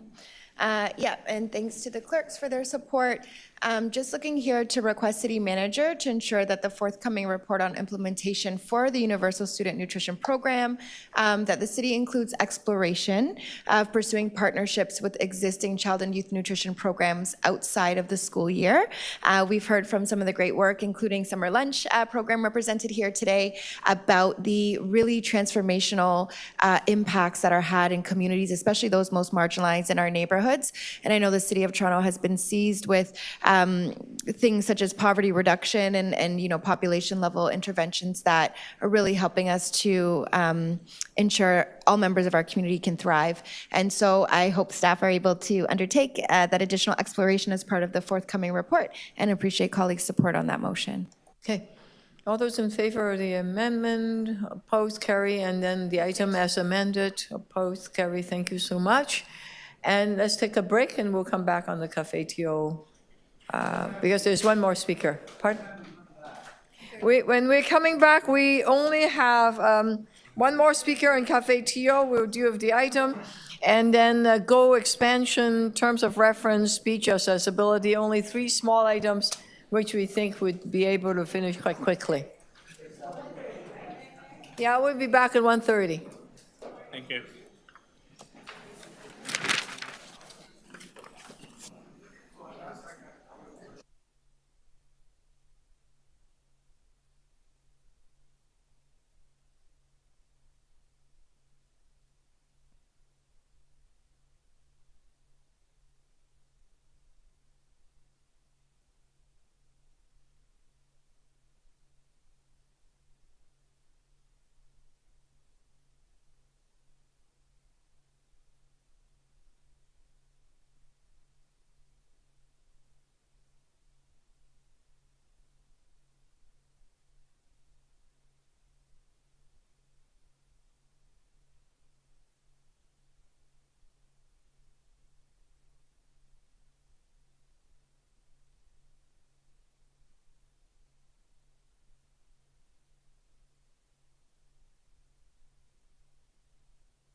Excuse me, everyone. We're going to be having the room locked during the lunch recess. We'll be reopening at 1:20 p.m. Thank you.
Councilors, it's past 1:30.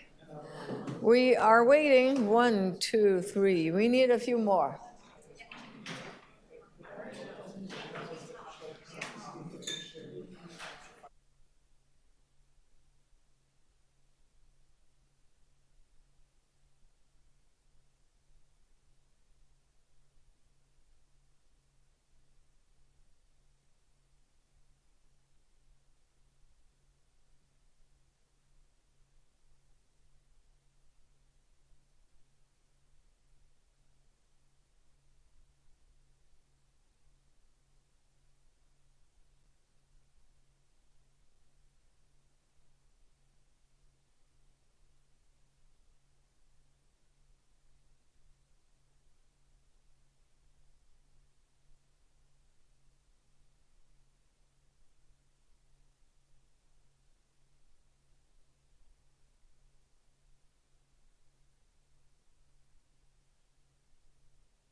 We now have quorum.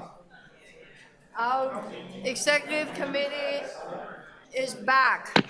We have one more speaker on the item, which is CaféTO 18.7.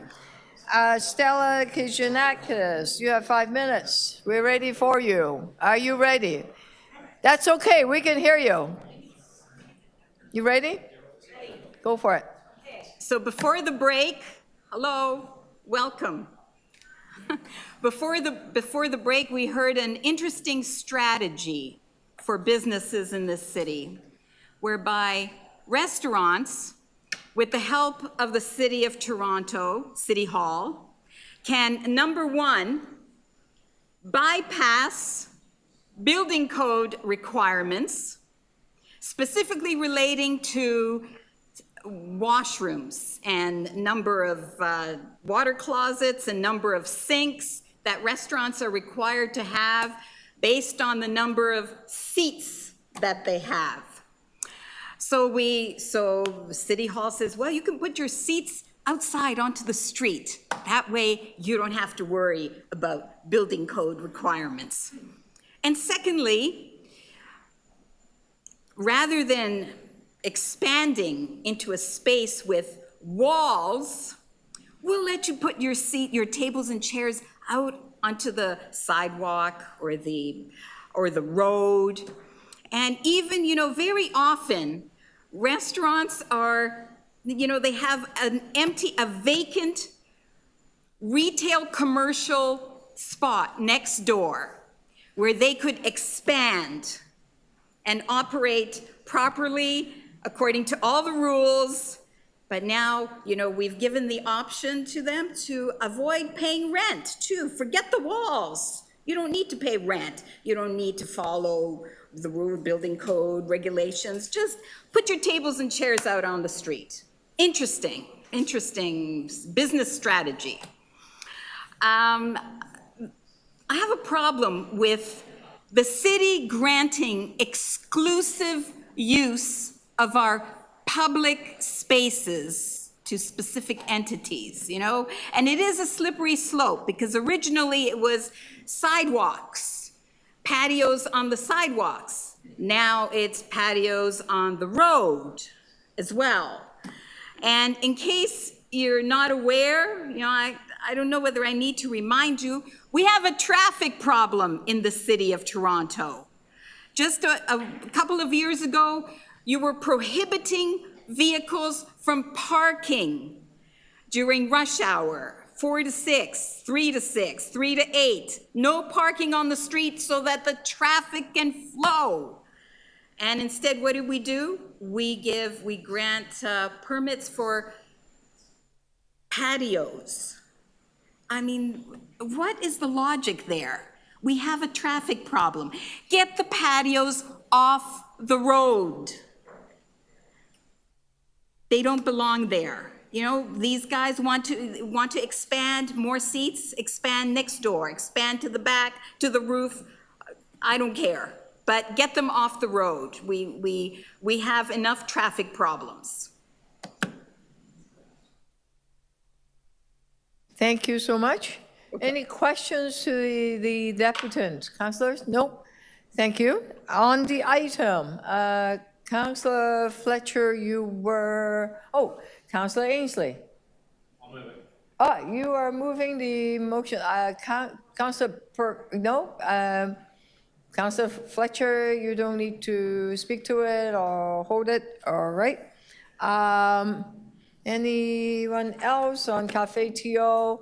Councillor Ainsley have moved the adoption of it. All those in favor, opposed, carry. Thank you.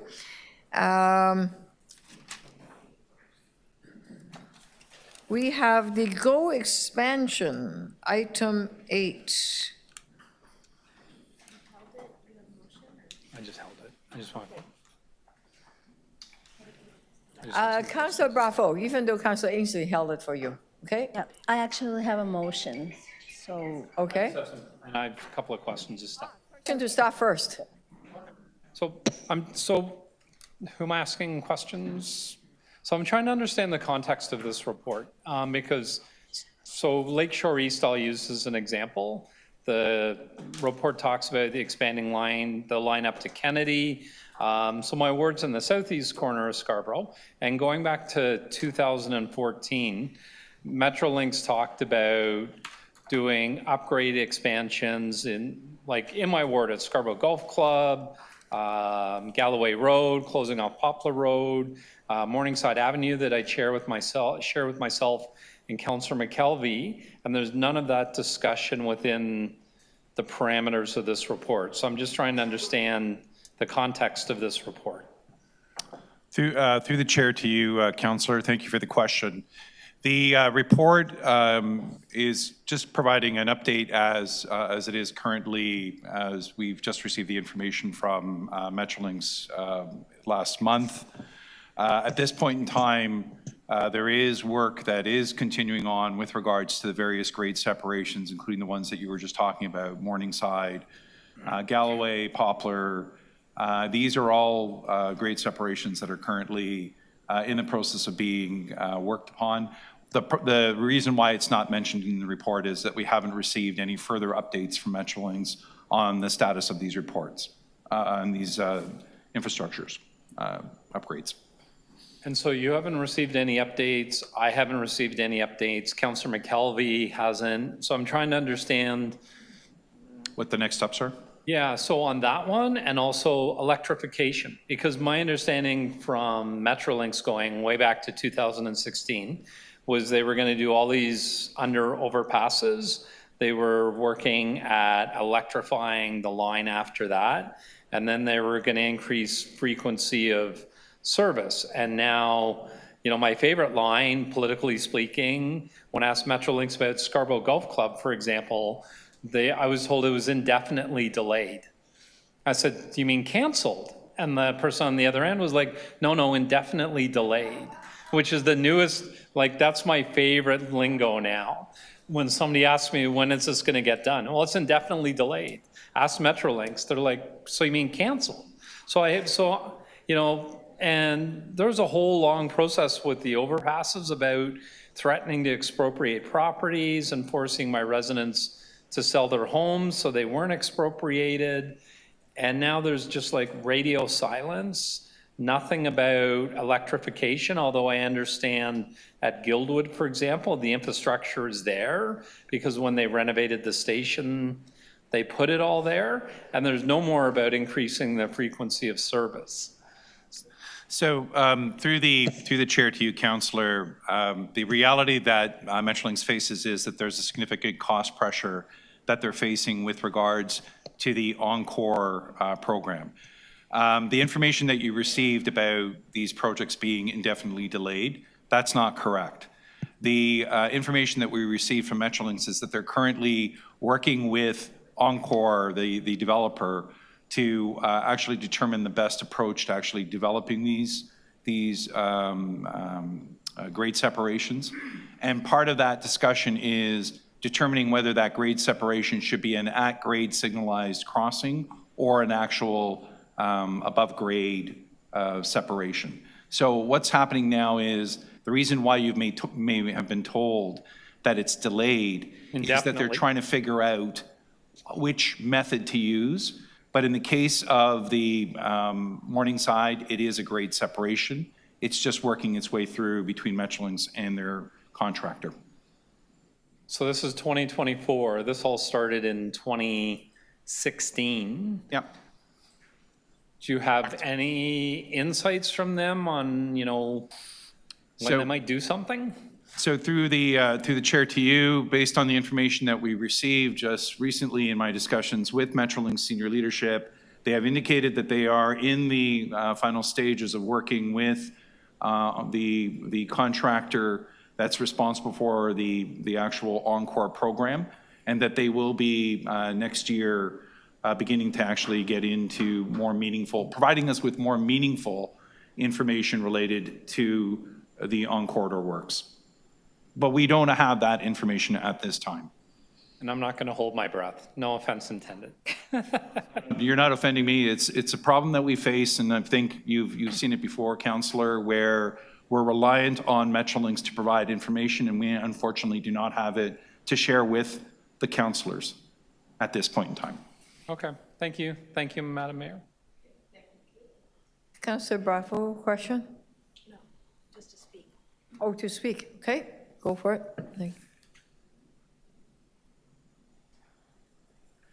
Thank you, Mayor. I have a motion requesting General Manager, Toronto Water, and Executive Director of Transit Expansion to report back April 14, 2025 to the meeting of this committee around Metrolinx's compliance with Toronto Water's design review process on the Barrie Rail Corridor that's in my ward. And in addition, requesting of Metrolinx that it undertake an investigation and provide an engineering report addressing the localized flooding of homes and other properties caused by Metrolinx's regrading of this corridor, including the steps for mitigation and cost sharing to rectify the issues. I've met with Davenport residents about this. We've been in communication with them for a long time. They live along the Barrie Rail Corridor.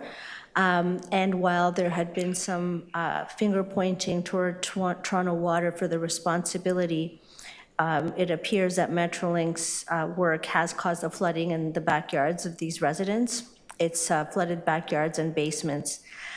When I met with Metrolinx recently, I was pretty concerned to hear that Metrolinx isn't keeping a promise made to comply with the City of Toronto's processes for design review and compliance to ensure the compatibility of their work with our municipal systems, like stormwater sewers.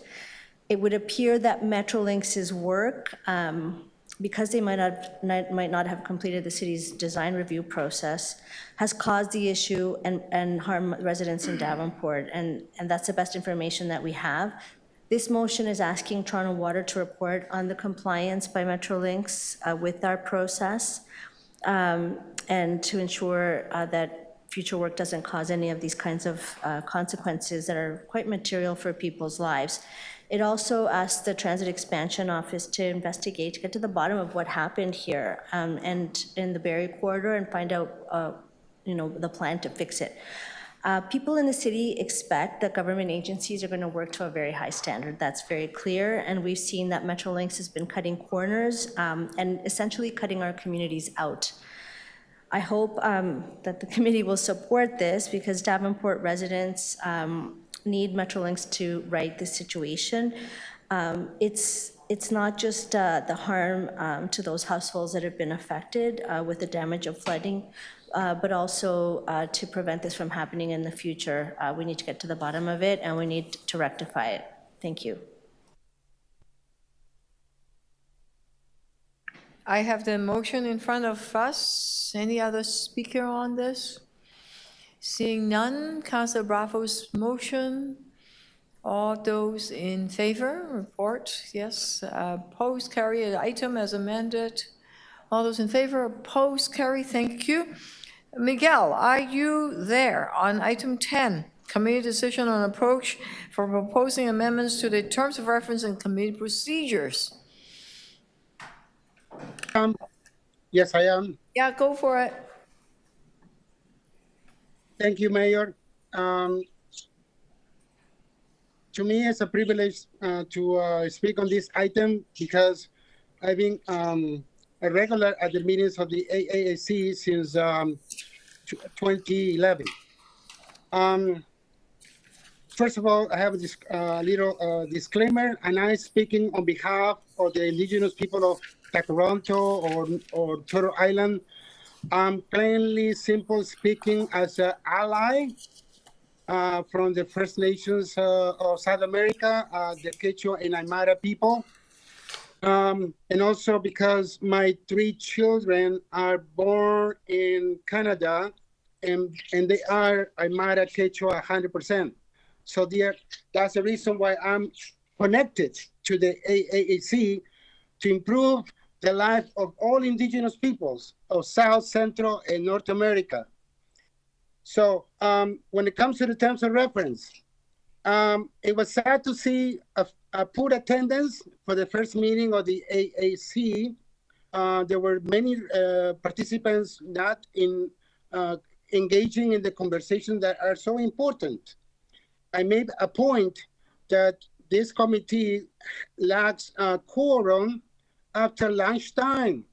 Most of the time, the agenda items are being pushed over to the next month because the quorum is not available after lunchtime. It seems that everybody has to go back to their jobs, and some of us, we like to stay to the end, and we like to participate and get the agenda done.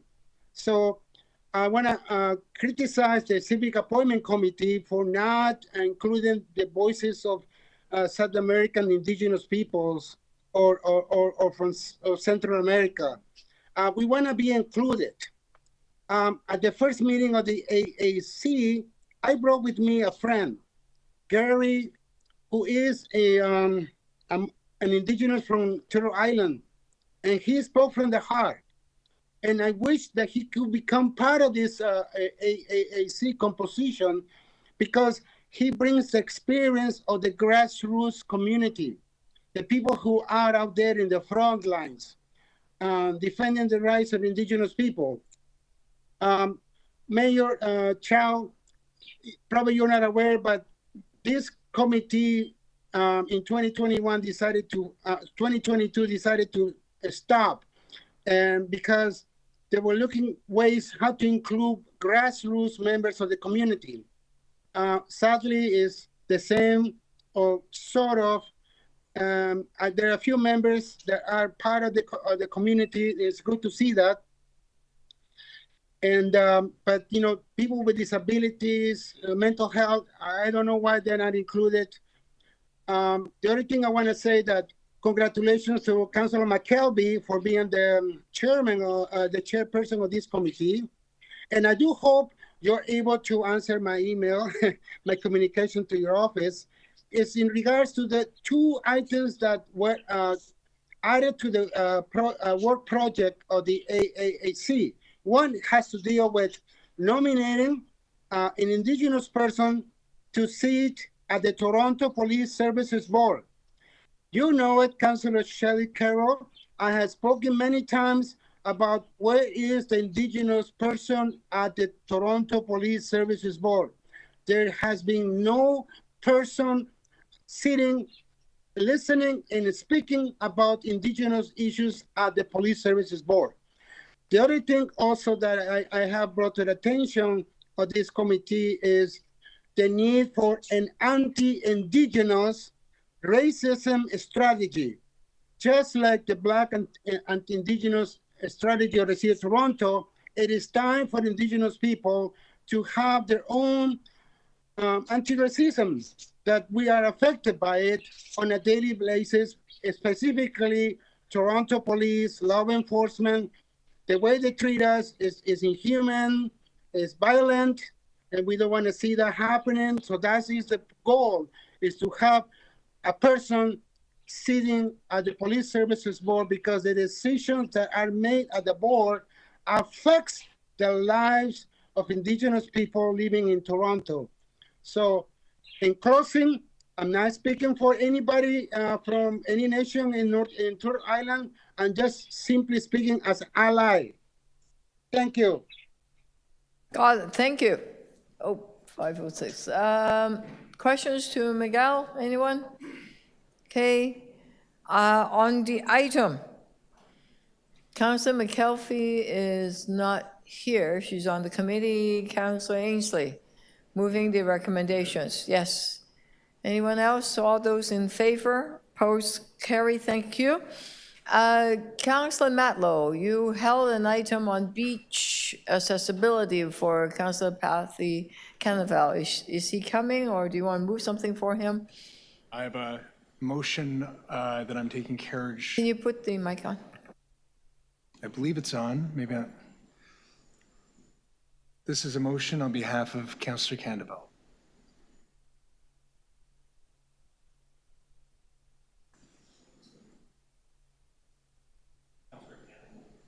Parthy Canaval.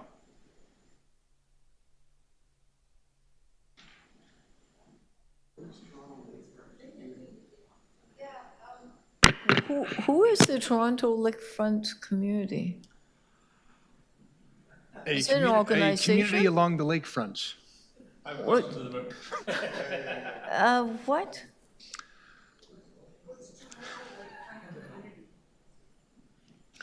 I used to represent Toronto downtown. Now, Councillor, Deputy Mayor Malik's area, I don't recall a Toronto Lakefront community organization. It has not been shared with me if it's a specific group or if it's a general concept of those who live along the lakefront. Oh, good Lord. That's a lot of people. That's about, what, 30,000 people? No, actually more than that, because that...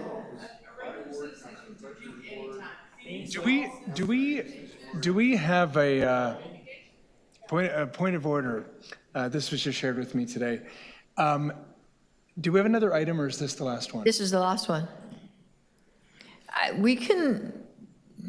Can we send this to council? I'm just, given that there may not be time to engage Parthy at this point. Can we send it without recommendation to council? No, we can't do that. Oh, okay, sorry. I'd like to vote on the master yet.